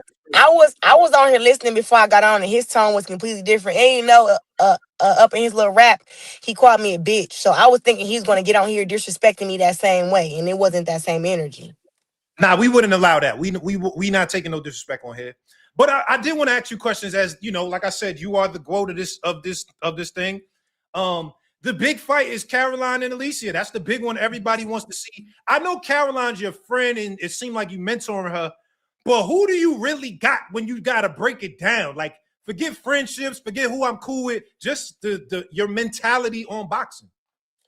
I've been able to see both of them fight in person, and I think that Caroline has a bit more smoke than what people think that she has. And up in the fight with Bo Shin, we seen that soon as it gets ugly in there and Alycia can't use her jab, she really don't fight like that good. Like if she can stay behind her jab, she got you. But if she can't stay behind her jab and that right hand, she don't look the same. She was getting roughed up by Bo Shin. I think those are 3 rounds that she lost. Honestly, she was falling all over the ring and getting hit with shots. It was like, damn. But hey, she tried to be entertaining and she was fighting, but listen. Hold on, but people It say, got well, rough for her. Caroline in the last 2 rounds, she ain't look good in the last 2 rounds. Well, those are fights from the previous. Like Caroline still has to continue to get better. You understand what I'm saying? And continue to grow as a fighter. And that's one thing that she's continuing to do. She's not just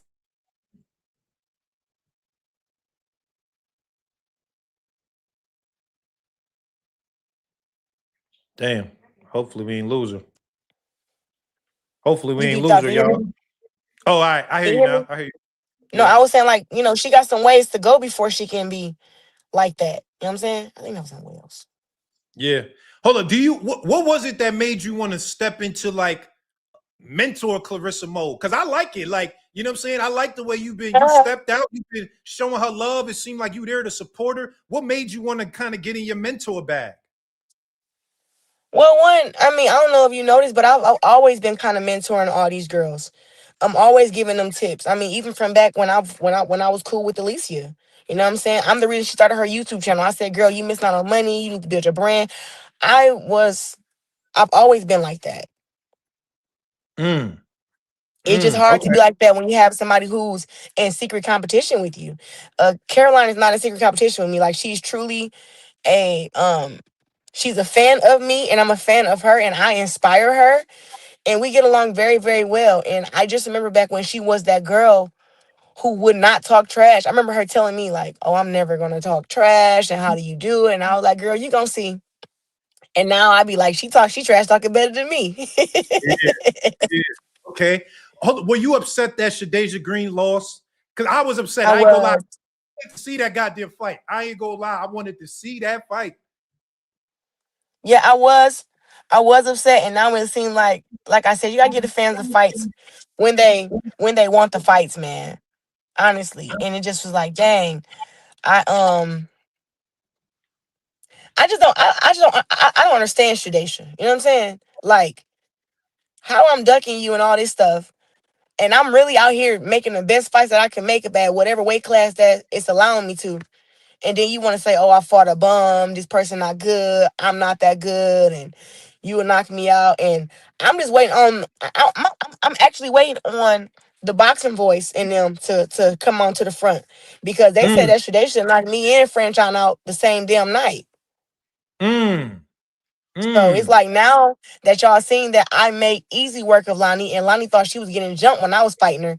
She go in here and she destroys Shadesha. But it was gonna be worse than that for Shadesha because I'm way faster than Lonnie. I'm stronger than Lonnie because I've been inside the ring with her, and I'm way more accurate. So you listen, I wanted to show Shadesha like it was gonna get nasty in there for her, and that's what I wanted. And I told Nikisa and them, I said, listen. After the fight with Franchon, give me Shadesha. We can go. We can yeah, go. they saying Alycia in the chat. I didn't see the chat busting right now, so I can't even see all the things. But they saying Alycia in the chat. You can I Okay. pull up? Can I tell her pull up? I wanna. You can. Hey, this is your thing. I'll press the X button if I need to. No, I want you on here. Y'all No, I'm capping chat? saying. What's going on, chat? Y'all capping? Is she really in here? I can't see. It's a lot of chats right now. I guess I get it. All right. Hold on. But let me ask you this though: what did you think about Shadeja's performance though? Overall, what did you think about the performance? Well, like I was telling homeboy, I only saw I missed the first 4 rounds because I was driving home and I couldn't find the phone and I couldn't find the fight on my phone. So boom, I literally had to watch it. I had to call Pap and he had to put it up on his phone and show it to me. But Yeah. other than that, I watched it from the 4th round down, and I thought from the 4th round, I'm like, oh man, she looked like she was tired already from the 4th round. Yeah, she looked different though. You think it was tight? You think it was a stamina thing? Because it did look like obviously Lonnie's applying pressure. She stayed on the inside. She made her uncomfortable, but she did look like towards the end, it just looked weird. Like, I don't know. I would say that for somebody to be calling, somebody to be saying like, "Oh, I've never had a six pack and I've never been in tip top shape and my abs are AI, whatever the fuck." Her counterpart didn't even have not a one pack on the scale, and she's fighting at 168, and I fight at 175. That's a good So, point. so for That's a good point. somebody to say that I look like I'm in terrible shape and I'm never in tip top dog shape.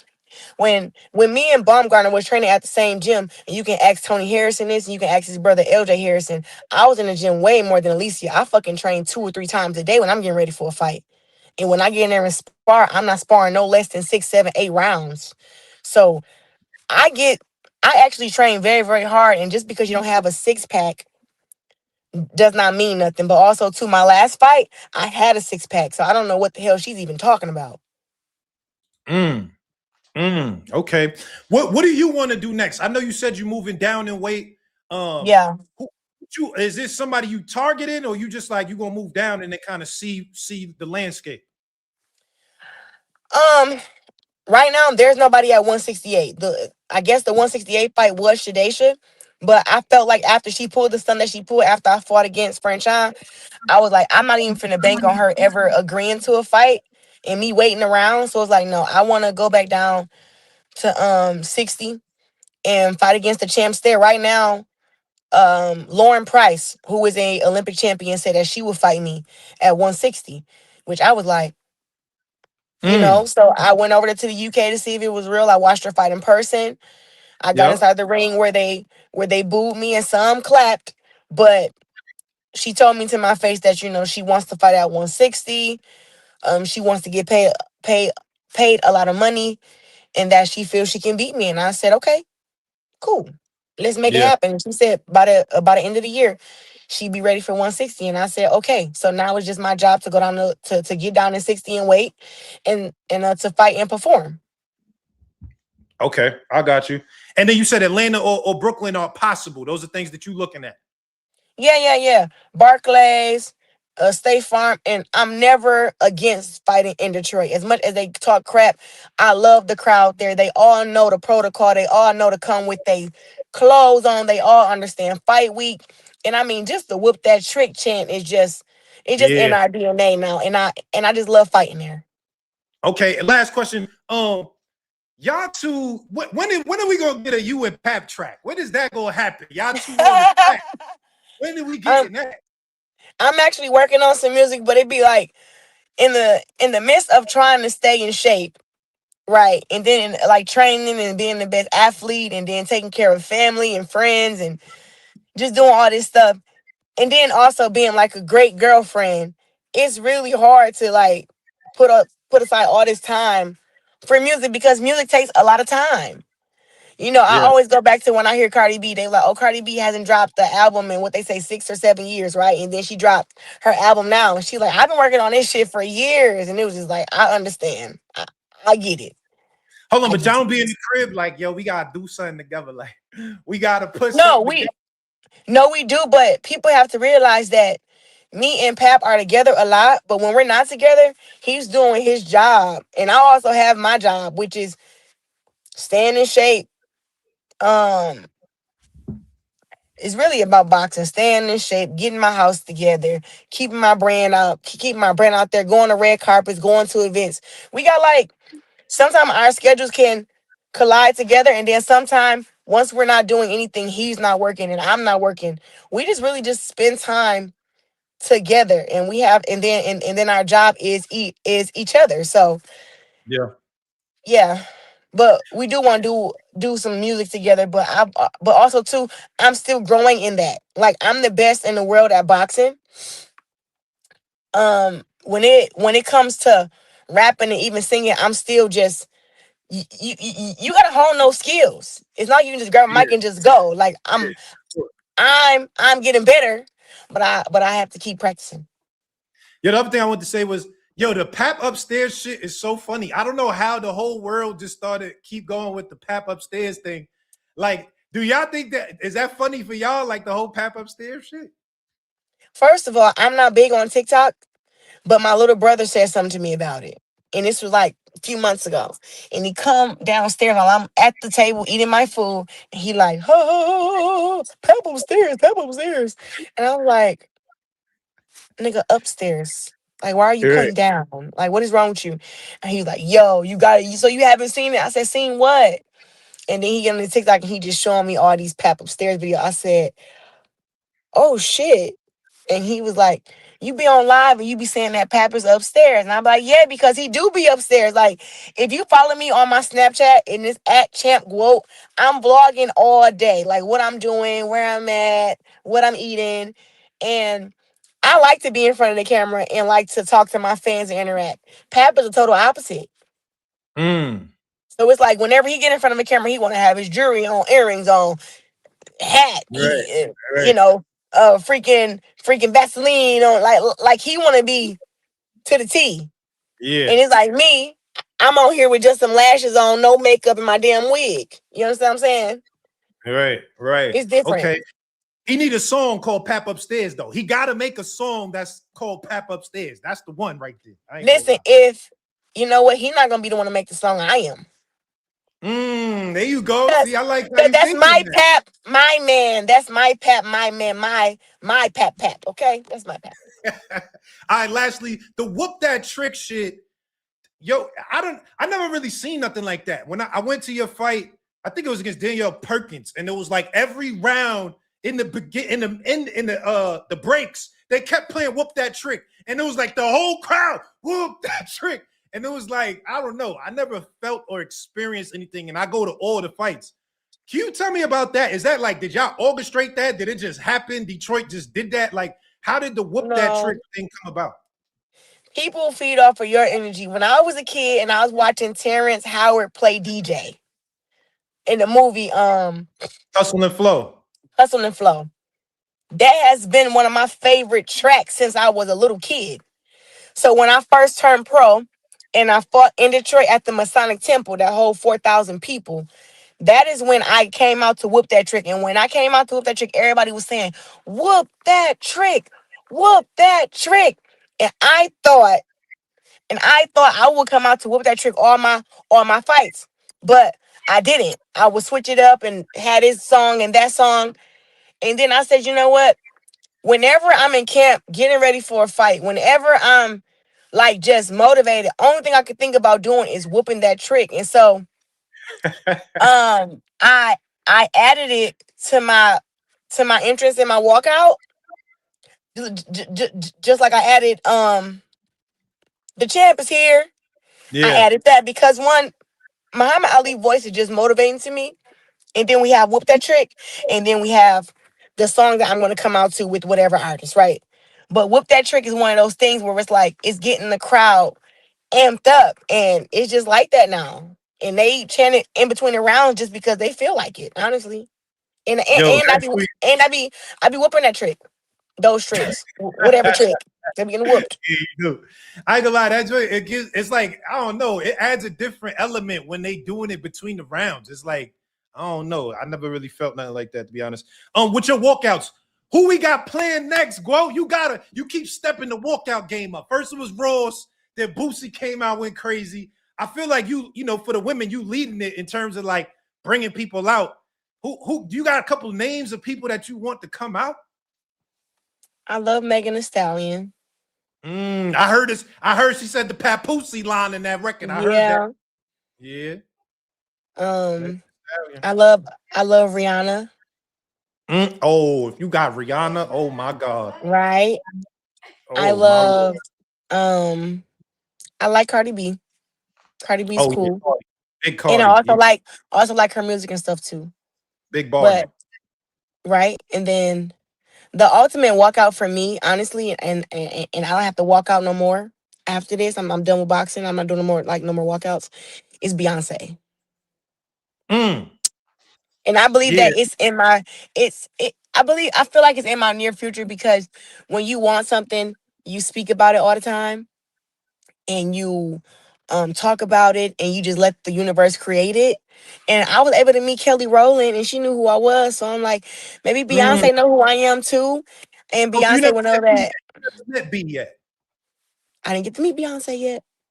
Okay. But Okay. the day I meet her, I'm probably gonna cry. I'm not gonna lie. Like I love Beyonce. Like that is when I think about a ideal woman, like celebrity and just person, I think about Beyonce. When I'm like, I need to upgrade and be a better version of myself, I'm like, be like Beyonce.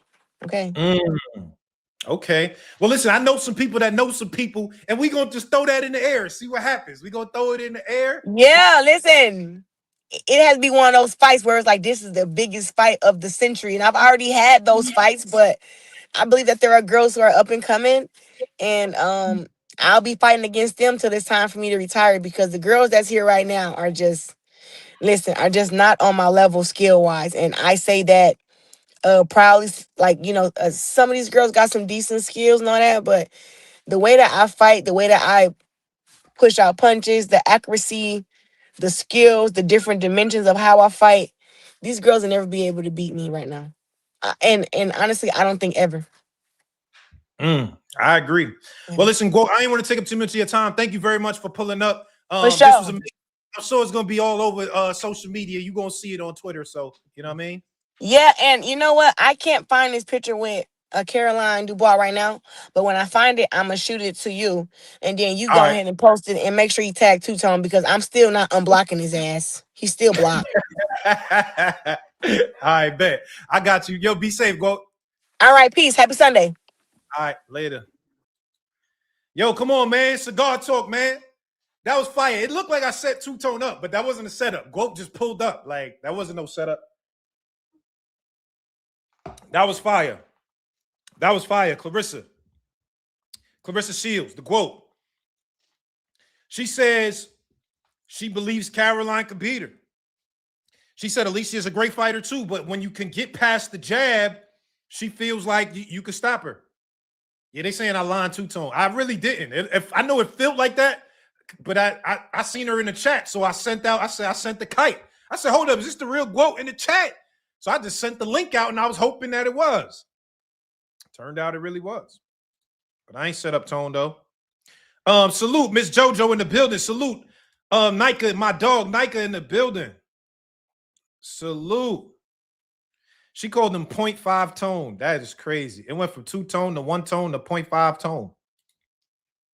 Claressa gets Stephanie McMahon and Angel Reese to walk you out. Stephanie McMahon is dope. All right. So listen, man. I appreciate everybody pulling up. That was fire. That was a great episode, bro.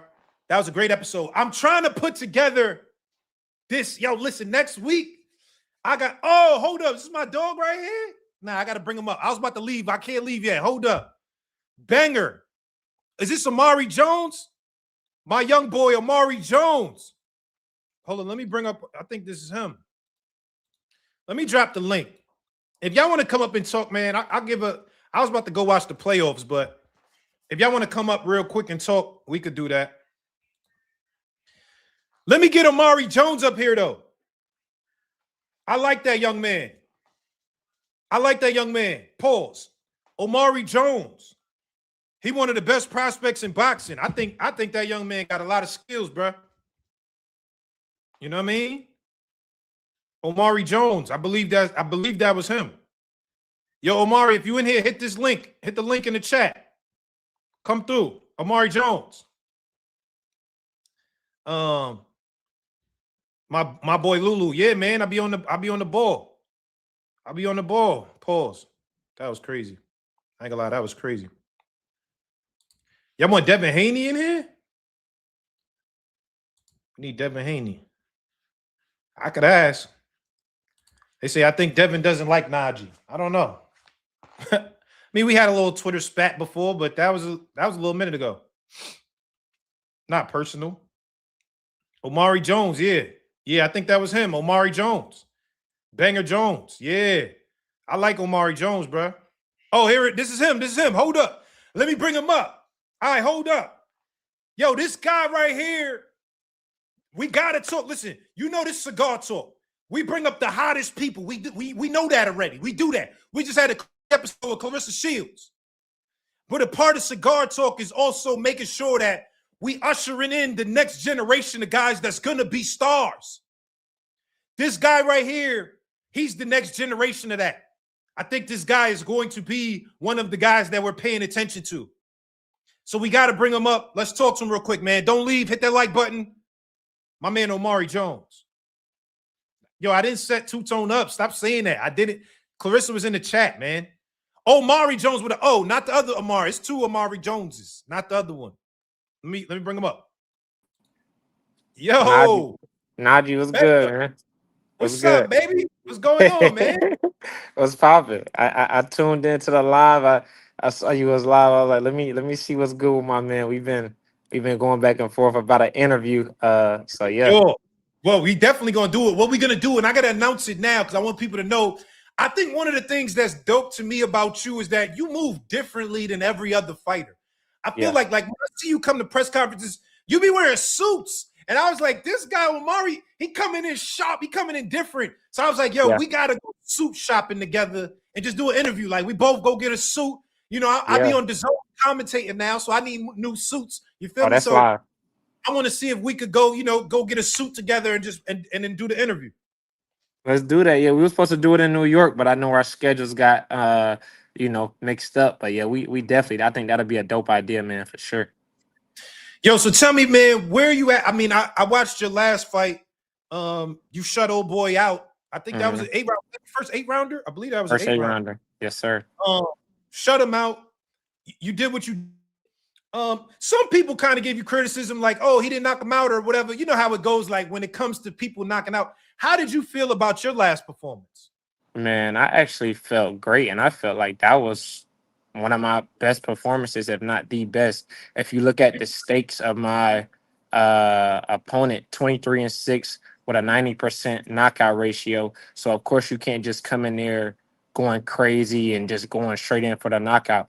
That was a guy who has a big left hook. He was a contender that Matchroom used for a lot of fights. And if you look at these other prospects, it's like, who are these guys fighting for them to say that I should be doing this to this guy or that guy? Like, I fought a real tough Mexican, and he came to fight, and I did as well. And I put a boxing clinic on. I was able to tame, you know what I mean, a bull that's usually just come straight forward at people, and he wasn't able to do that. That wasn't the case.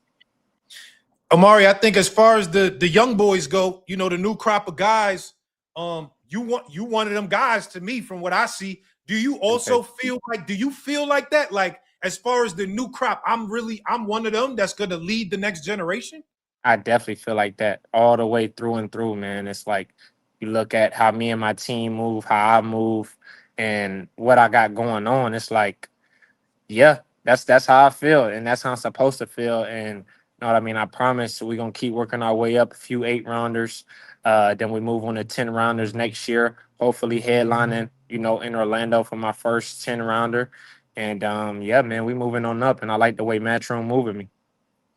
Talk about that, like the way they're moving you. How has, like, your discussions with, Eddie Hearn or Frank Smith, whoever it is over there, how are the discussions when it comes to moving your career and getting you to a title shot? They want to move me a little bit faster just based off my performances. But at the end of the day, me and my team, we like, let's slow it down, let's build it. Because you look at my last performance, you see how I performed in the opponent we chose. So when we're able to do things like that, it's kind of like it's scary because you get a guy like that with a big name in front of you and you make them look like that, and now they kind of want to push you a little bit more instead of tapering it back. But when you look at how Shakur was moved and these other guys, that's the Olympians, and that Olympic pedigree is like, that's kind of what shows and separates me as well. I think for me, what separates you is like you got one of the best jabs in this thing, bro. Your jab is like, whoa. Was that always a focus from like a young kid getting in the game, like the jab? Definitely. I'll say when I was a youngin', and then my coach that I'm with now, that's what we preach and we teach even to the youngins that's in the gym right now. You know what I mean? And it's like that's the type of stuff we want to hear, man. The best jab, one of the best jabs in the game, and hopefully they'll be talking about my jab, when I'm going, and when I'm retired, that I had one of the best jabs in the game. And I feel like that kind of stemmed from me, like watching the old fights. When I first started boxing at 8, I studied Ali. You can see from my footwork. I studied Sugar Ray. I studied Floyd, Roy Jones. So when you get a mixture of all those guys and that Olympic pedigree, I mean, you see that in me. Yo, I was having a conversation maybe about a week ago or so, funny enough. And we were talking about the next prospects. And I can say who the we is, but just me and some people. And I brought up you and I said, yo, Omari Jones is gonna be one of them guys that's yeah, I don't know who's gonna beat him down the line. And somebody else brought to me and they said Keon Davis, they told me was somebody that they felt like was better than you. And I said, nah, man, Omari, I don't know. Hey, my man, Najee, you trying to start some smoke. I see what you on. Yo, serious, Omari, I swear this really happened. This not even, I'm not even starting smoke. This really happened a week ago, this conversation. I put that on everything. Yeah. But I do think that smoke is interesting. Obviously, you guys got an amateur background. Is that something like, you know, you and guys like Keon Davis, you feel like y'all gonna meet up in the pros? Definitely. I mean, like you said, we had the amateur background. Me and him pretty much had to like test each other's limits back in the amateurs. Know what I mean? We had to go head to head for the Olympic spot. And you know, like I said, like I told you in the interview before, I said Keon was, you know what I mean, the best or one of the best guys that I, you know, sparred and gave me competitive work. And ultimately I got the spot chosen after our sparring and after we went through test matches at Colorado Springs. They tested our work ethic. They tested who's showing up on time and things like that. We had to go through the whole process. And of course, you know, me, I already had medals in the past with my world championship background and things like that. So I mean, ultimately the spot, you know, I got the spot and then I went on to qualify. I beat the top guys in Italy. And then, you know, years later, you know, I mean, not years later, months later, I went on and I get my Olympic bronze medal. Okay. They saying you look like Baby Keem in the chat. No Baby Keem? They say in the chat. All right.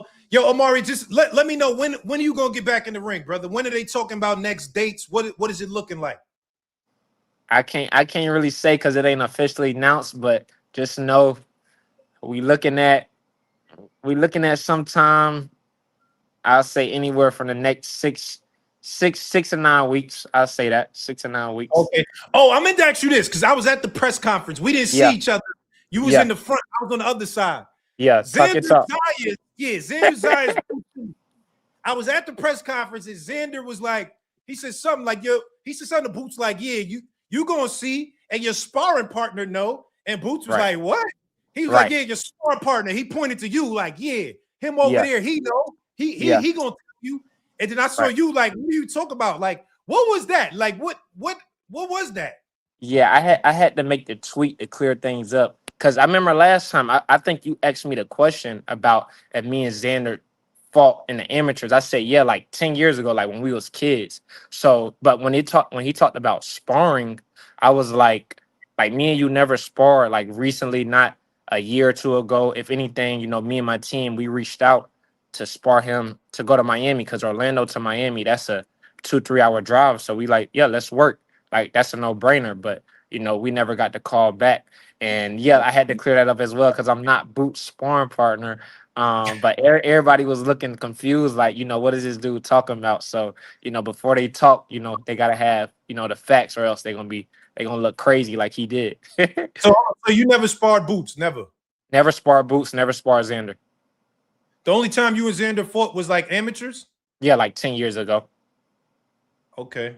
All right. If Boots did call you for sparring, if one of them called, or even if Xander called you for sparring, would you take it? Yeah. I've worked with the top guys. A prospect, me and Amir Anderson.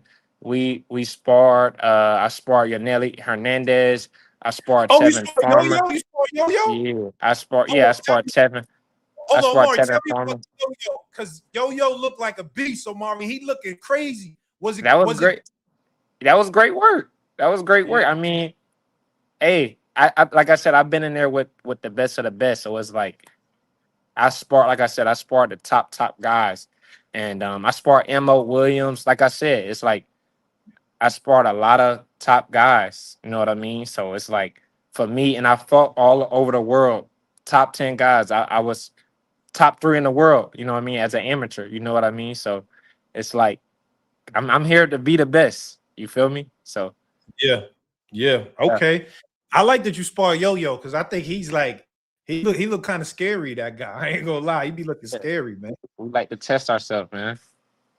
Nah, that's what's up. That's what's up. All right. So listen, we looking forward to. You said about 8-9 weeks, probably the next one. Yeah. So be in tune for the fight announcement and hit me whenever, man, and we can get back on the chat. I'll be in New York. I'll be in New York too for the fight. So we can All right, definitely link. Yeah. for sure, 100%. I'm gonna hit you. All right, bet. All Thank right. you, bro. Yeah. Omari Jones, y'all. I like that young man. I like that young man. I'm really high on that young man when it comes to what I feel like the future of boxing is gonna look like. I think that's gonna be a tough young man to beat, brother. I'm telling you right now. I'm telling y'all right now that I think that young man is gonna be very tough to beat. I do. I really do. Jamal Harvey, the best prospect out now. I wouldn't say that, but I do. I think Jamal Harvey is a good fighter though. I seen him, I seen his first couple of bouts. He can't fuck with Keon. Yeah, that's what people were saying, but I don't know about that, brother. And that's no disrespect to Keon. Respectfully, I think Keon's a really good fighter too. I just think that Omari Jones' jab and footwork is tough to deal with. He got a great jab and great footwork, and that's the foundation of tough to deal with. Is that? I don't know, and that's a good fight. Respect to Keon because I think Keon's a hell of a fighter too. I think I might edge Omari Jones though in that one. Nah, you trying to pull up to Cleveland for this Abdullah fight or what? Yeah, man, I gotta pull up, man. My young boy Abdullah Mason finally got his homecoming bout. This is what he been asking for. The homecoming bout. We gotta get that done. I'm going out there. Matter of fact, I'm about to bring Abdullah up. Hold up, man. Nah, should I call Abdullah, y'all? Nah, he might. I don't know. So I call Abdullah. I might tell him come up here right now. You're saying that's my young boy, Abdullah Mason. That's my young boy. Abdullah Mason is one of them ones, bruh. That kid. Oh my God. All right, hold on. I'm gonna call him. I ain't even gonna tell him, come on. I'm just gonna call him real quick.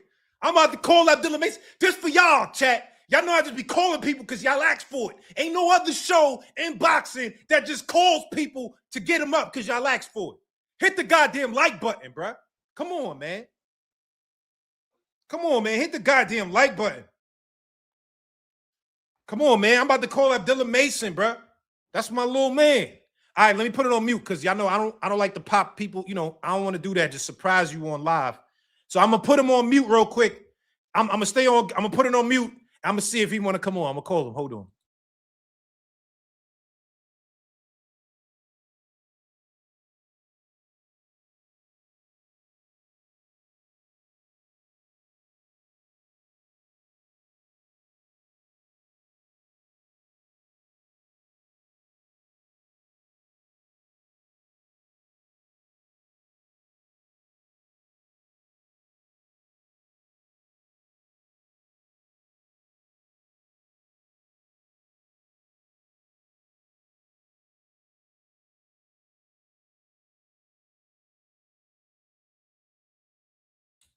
Yo, he ain't answer, chat. Oh no, he ain't answer.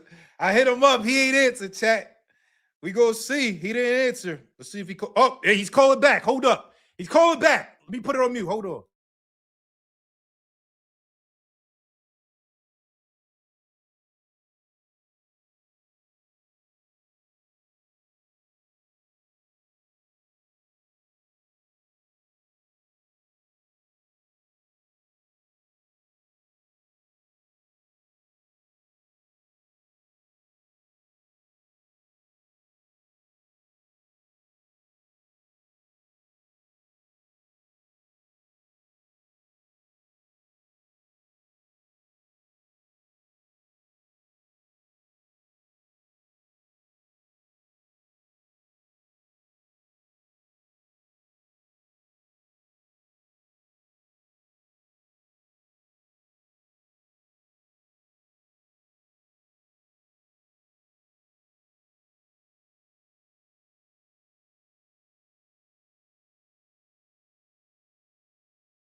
Yo, I just spoke to Abdullah. He about to pull up for y'all, man.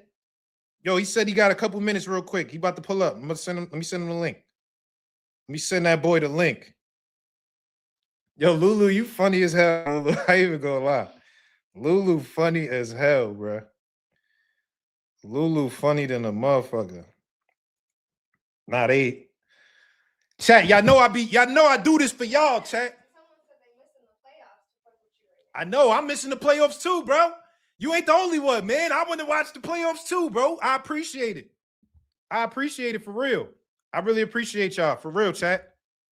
Because I'm missing the playoffs too. I wanted to watch it. I just sent the link. Abdullah said he gonna pull up. Y'all know I do this for y'all, chat. Come on, man. I do this for y'all. I do this for y'all, man. Come on, chat. Y'all know it. Who y'all want me to call, man? I'm making calls. You know what? I might dedicate one Sunday a month to like the stream gonna be calls. We gonna call people live on the thing. Yo, what's up? Pull up real quick. 5 minutes. And then I'm gonna just ask y'all, and every boxer number I got in my phone, I'm gonna just call them. One stream a month, man. But y'all gotta send me super chats for that. Come on, ain't nobody doing it like this on Cigar Talk. Thank you, man. Yo, W's in the chat real quick. Let me see some W's. Let me see some W's in the chat. Abdullah Mason's on the way. He said he gonna pull up. I told him, yo, just real quick, just 2 minutes. Come shout us out real quick. We're gonna do a real episode, me and Abdullah, leading up to his homecoming. But yeah, man, ain't nobody doing it like this, bro.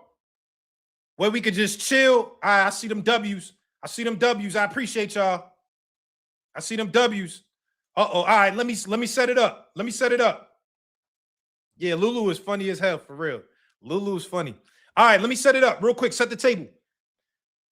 This young man is the future of the sport of boxing. Anybody that goes against this young man, you gonna have a tough goddamn night. You better have the hospital on standby if you're gonna fight this young man right here. He's a world champion at 135 pounds. And now he just announced his homecoming fight in Cleveland. And I gotta go there. I have to be there. It's one of them ones. So without further ado, let me bring up the young man really quick, Abdullah Mason. Yo, Dullah. Yo, what's going on, G? How's everything? Yo, peace, Ak. How you living? Man, I'm good. I'm good. Yo. Hopping to this training camp. Yo, I appreciate you dropping by real quick, man. I was just asking people in the chat. I'm like, who y'all want to talk to? And everybody just kept saying, Abdullah, we need Abdullah. I said, all right, I'm going to call him real quick. Yo. Yeah, everybody was asking for you in the chat. So I said, I'm just going to call him and see what happens. So thank you real quick for your time, bro. Absolutely. Can you answer me this? Answer me this, man. We finally got the homecoming bout. You've been telling me about this for the last 2-3 years. You was like, I need to fight in Cleveland. That's all I've been talking about. Crazy. That's all I've been talking about for a while. So, we finally got the date locked in, and we want all y'all out there July 4th. So, it's still in the process. Hold on. How does it feel? How did you feel knowing that you finally got the homecoming date? Like, what was you like super excited? Like, what was the vibe? Man, I think it's man. I mean, it's just excitement, man. I mean, that's what everybody been asking for. This is what I've been wanting. We got a good opponent on the line. He coming from the UK, so we just locking in a date. I think it's July 4th though, and we just excited. We just ready to push all the buttons and go crazy. Now you got the key to the city. I was actually trying to come out that day, but the flights was all messed up. It was like the lines was 5 hours, so I couldn't even get out there. How was that? Like the whole, the city of Cleveland. They announced Mason Brothers Boxing Day, but it just lets you know what we're doing for Cleveland. It's gonna be big, not just for us, but just for Cleveland, for us being that boxing community, within ourselves, so we gotta be putting on them boxing shows and just having people come out just so they could enjoy the sport of boxing. So, for us to be kind of the head of that or, leading that in Cleveland, we got to make it big. And July 4th is a big start. If that's that date that's locked in, once we sign that joint, it's gonna be huge. You know what I'm saying? But that was March 28th, the Mason Brothers Boxing Day though. But that's Okay. yeah, it's a lot of growth happening right now. All right, what you keep it real? What you think about Joe Cordina? When you look at him, are you like, man, I'm about to whoop this boy, or you like, nah, he got something for me? He's I would compare him to like a Sam Noakes, but he got a different type of skill set. He a little taller, he a little longer. He try to use his skills a little more. But I feel like for him being from the UK, he still got that. He still got that same go that Sam got. Yeah. You kind of the UK killer on the low right now. I don't know what's going on, bro. Lightweight. Yeah, you know what I'm saying? All right, last question. I know you got to get up out of here. Last question. We got to do something to get you and LeBron together. Like LeBron got to tap in with young Abdullah. Have you ever thought about that? Like you and Bron doing something for the city? Like obviously he's Akron, but like, you know what I'm saying? Yeah, no, I thought about it, but everybody Cleveland, not just him, but everybody Cleveland, we want Cleveland to pop out because Cleveland got a lot of people behind Cleveland that a lot of, everybody don't know that they from Cleveland, you got people like Dave Chappelle, you got who else from I Cleveland? know Dave Chappelle was from Cleveland. I ain't know that. Yeah, he next door, but I know he, Cleveland support him real huge. He Ohio, he next door from Cleveland. Yeah. You got, but Ohio got a lot of people though. Yeah, Ohio got huge. Yeah, a lot of people. You got MGK, he from Cleveland. Who else? We gotta get Donovan Mitchell. We got everybody from Cleveland. Yeah. We gotta lock it in. We got the Cavs players, the Browns, Donovan Mitchell, everybody who be supporting. So, I just can't wait for all of them to pop out for that joint and all of y'all to come to my first homecoming. I feel like this is gonna be huge. It's gonna be big. All right. Well, listen, man, I ain't want to take up too much of your time, bro. The chat was just asking. I said, let me just call him real quick to see what's up. We're gonna do the proper sit down. So I got a lot of real questions. We're gonna do the proper sit down before for sure. And Absolutely. Right. And I'll be out there. Sure. We got to get you out to Cleveland for that joint. Oh, you already know. It's done. Yeah. I'm there. Even if I gotta come the night before, 2 nights before, I'm gonna be there though. 100%. Absolutely. Yes, sir. All right, Abdullah. Thank you, bro. Absolutely, for sure. Yep. All right. Yo, come on, man. Come on, Cigar Talk, man. What other channel's doing this? You can't go to another channel and they ask you who you want to talk to and they call them right there. That don't happen. What other channel does this? I just want to know, man. Come on, man. Hit the like button, man. You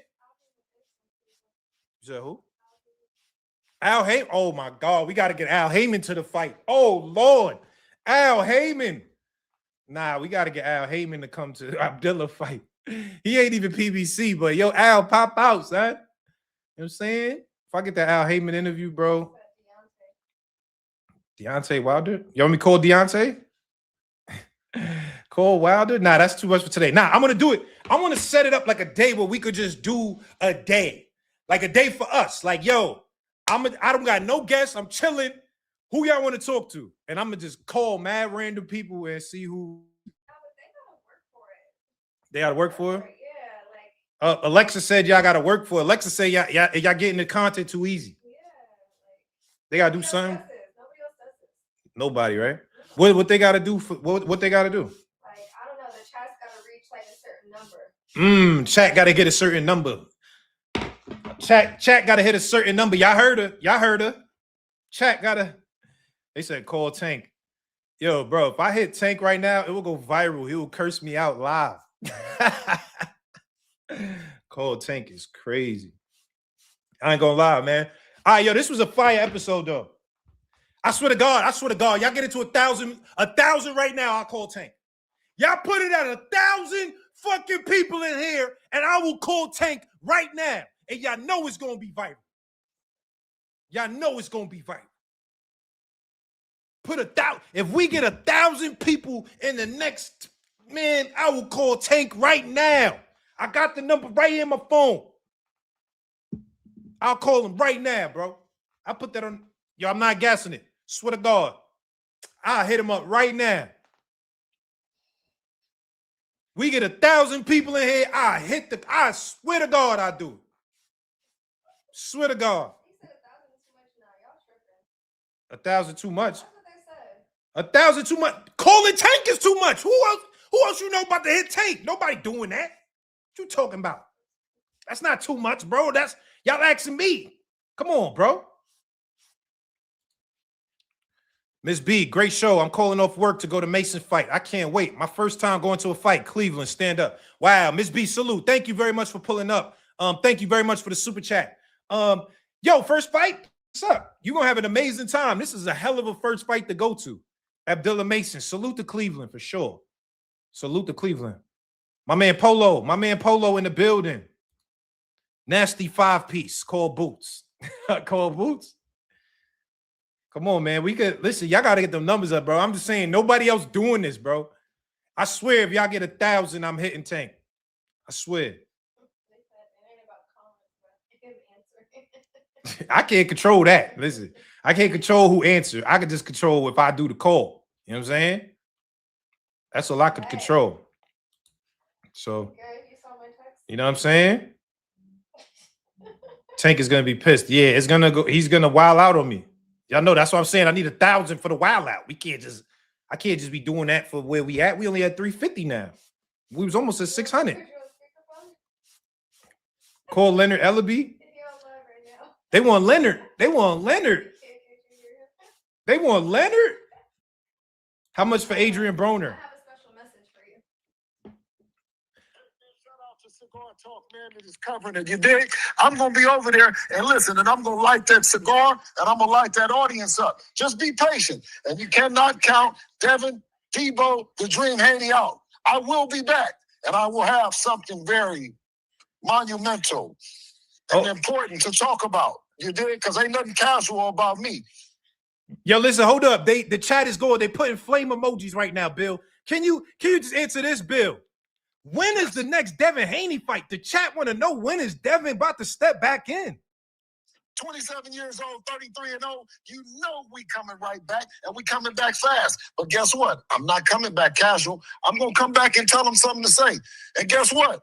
It's going to be big, Cigar. It's going to be big. Damn. Okay, Bill. Listen, hold up, Bill. Is the Rolly fight out the picture? I was looking forward to that. Rolly's dead. Is it dead? Listen, no fight is out the picture. Debo is looking for all the smoke. You dig? It just can't be. It got to be the right smoke. I can't send him up in there and there's some bullshit. We've done that before, and it fell on me. I take the onus. The whole Ryan Garcia debacle and how and what happened after that and during, that was on me. Shame on me once, but you won't get me twice. That's real, Bill. I seen your son training with James Toney. What y'all doing out? Y'all got him out here training with lights out Tony? Listen, and that's what it'll show, that we showed the world that no matter where we at, guess what? We love the sport and we continuing to get better so we can give the fans something better. Okay. Well, listen, Bill, I appreciate you, brother. You know you got to come on, man. We got to do this one for real, baby. You told me you was the king of New York last year, Bill. Listen, this is not like us to sit and talk over the phone. I will be sitting down in your face. Make sure that the chat and everybody have all your shit together that you got to ask me, King, because I'm not going nowhere when I come. You hear me? Yo, Bill, you one of a kind, man. I appreciate you, dog. Appreciate you, dog. Peace. Yo, come on. Haney.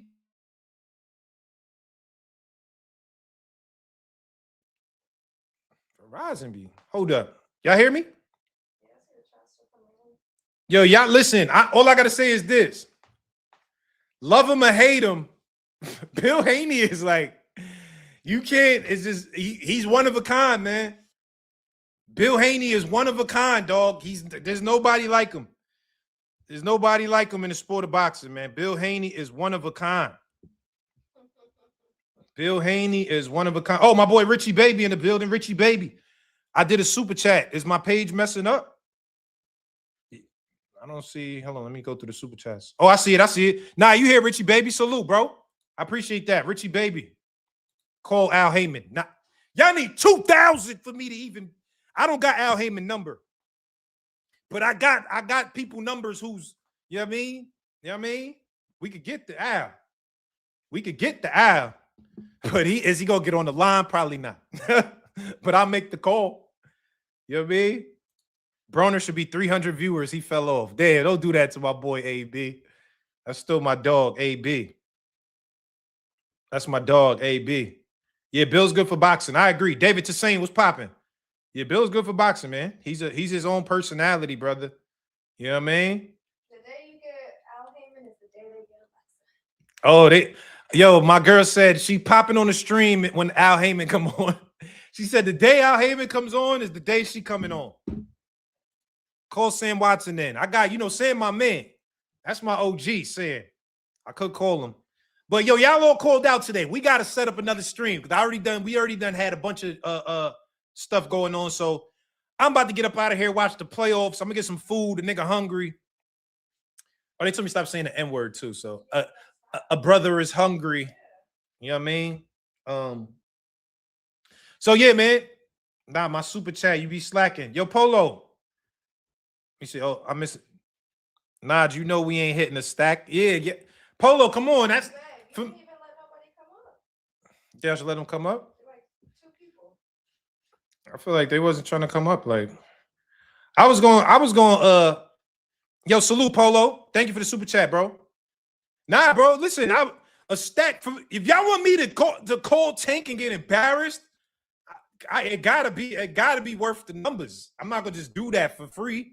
Come on, for 300. Nah. Y'all know he's gonna wild out on me. Y'all already know that.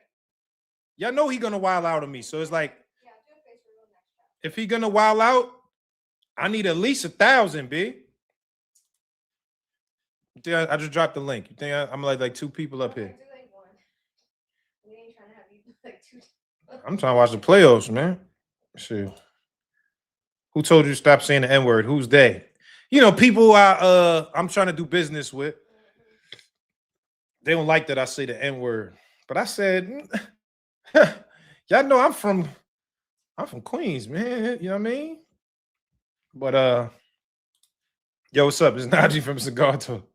Route runner salute. You need 1,000 in super chats for the Tank crash out. Yeah, thank you. Yo, come on. Y'all know he's gonna crash out on me, son. It's like it gotta yeah. I need something for that. When's the last time that number worked? I don't know. I ain't used that number in a while, so I don't know. What'd you do to Tank Man? I just said how I feel. That's it. I ain't never did nothing to the guy, but Oh, Scooter Davis. I like Scooter Davis. I'm gonna get him up here. But y'all know for the crash out, come on. I need my numbers up to get the crash out moment y'all want. If I'm gonna get crashed out on, it got to be in front of everybody. We ain't gonna do it for just 300. We got to get the crash out with everybody. You know what I mean? I skipped your super chat when Claressa was here. My fault. I'm sorry. I missed it. Let me see. Sims JW. My bad, brother. Yeah, it was a lot going on today. My fault. Let me see. I'm looking for your super chat right now. Sims JW. I'm looking. I don't see it, bro. I don't see the super chat. A lot of people saying they super chats is not coming through. I don't know why. I don't see it, bro. I'm looking. I don't see it. My apologies, dog. I ain't gonna try to disrespect. My apologies. Call Nair Albright. Naj, the fight's official. They said Nair could be up here singing. Yo, y'all called me zesty because I liked his singing last time. Babe, he was singing Usher and I thought it was good. And they called me zesty because he was singing Usher. Like, damn, why y'all go disrespect me like that? Now I'm zesty because I like singing? Because I like Usher's song, I'm zesty? Y'all niggas is crazy on the chat, bro. You gonna interview Keyshawn for the fight? Maybe. YouTube be censoring them trigger words. Pap upstairs. All right, man. Yeah, everybody hit the like button so we can get that Tank call. Y'all know Tank is going to crash out on me, son. Y'all know that. He's going to crash out on me. He's going to crash out.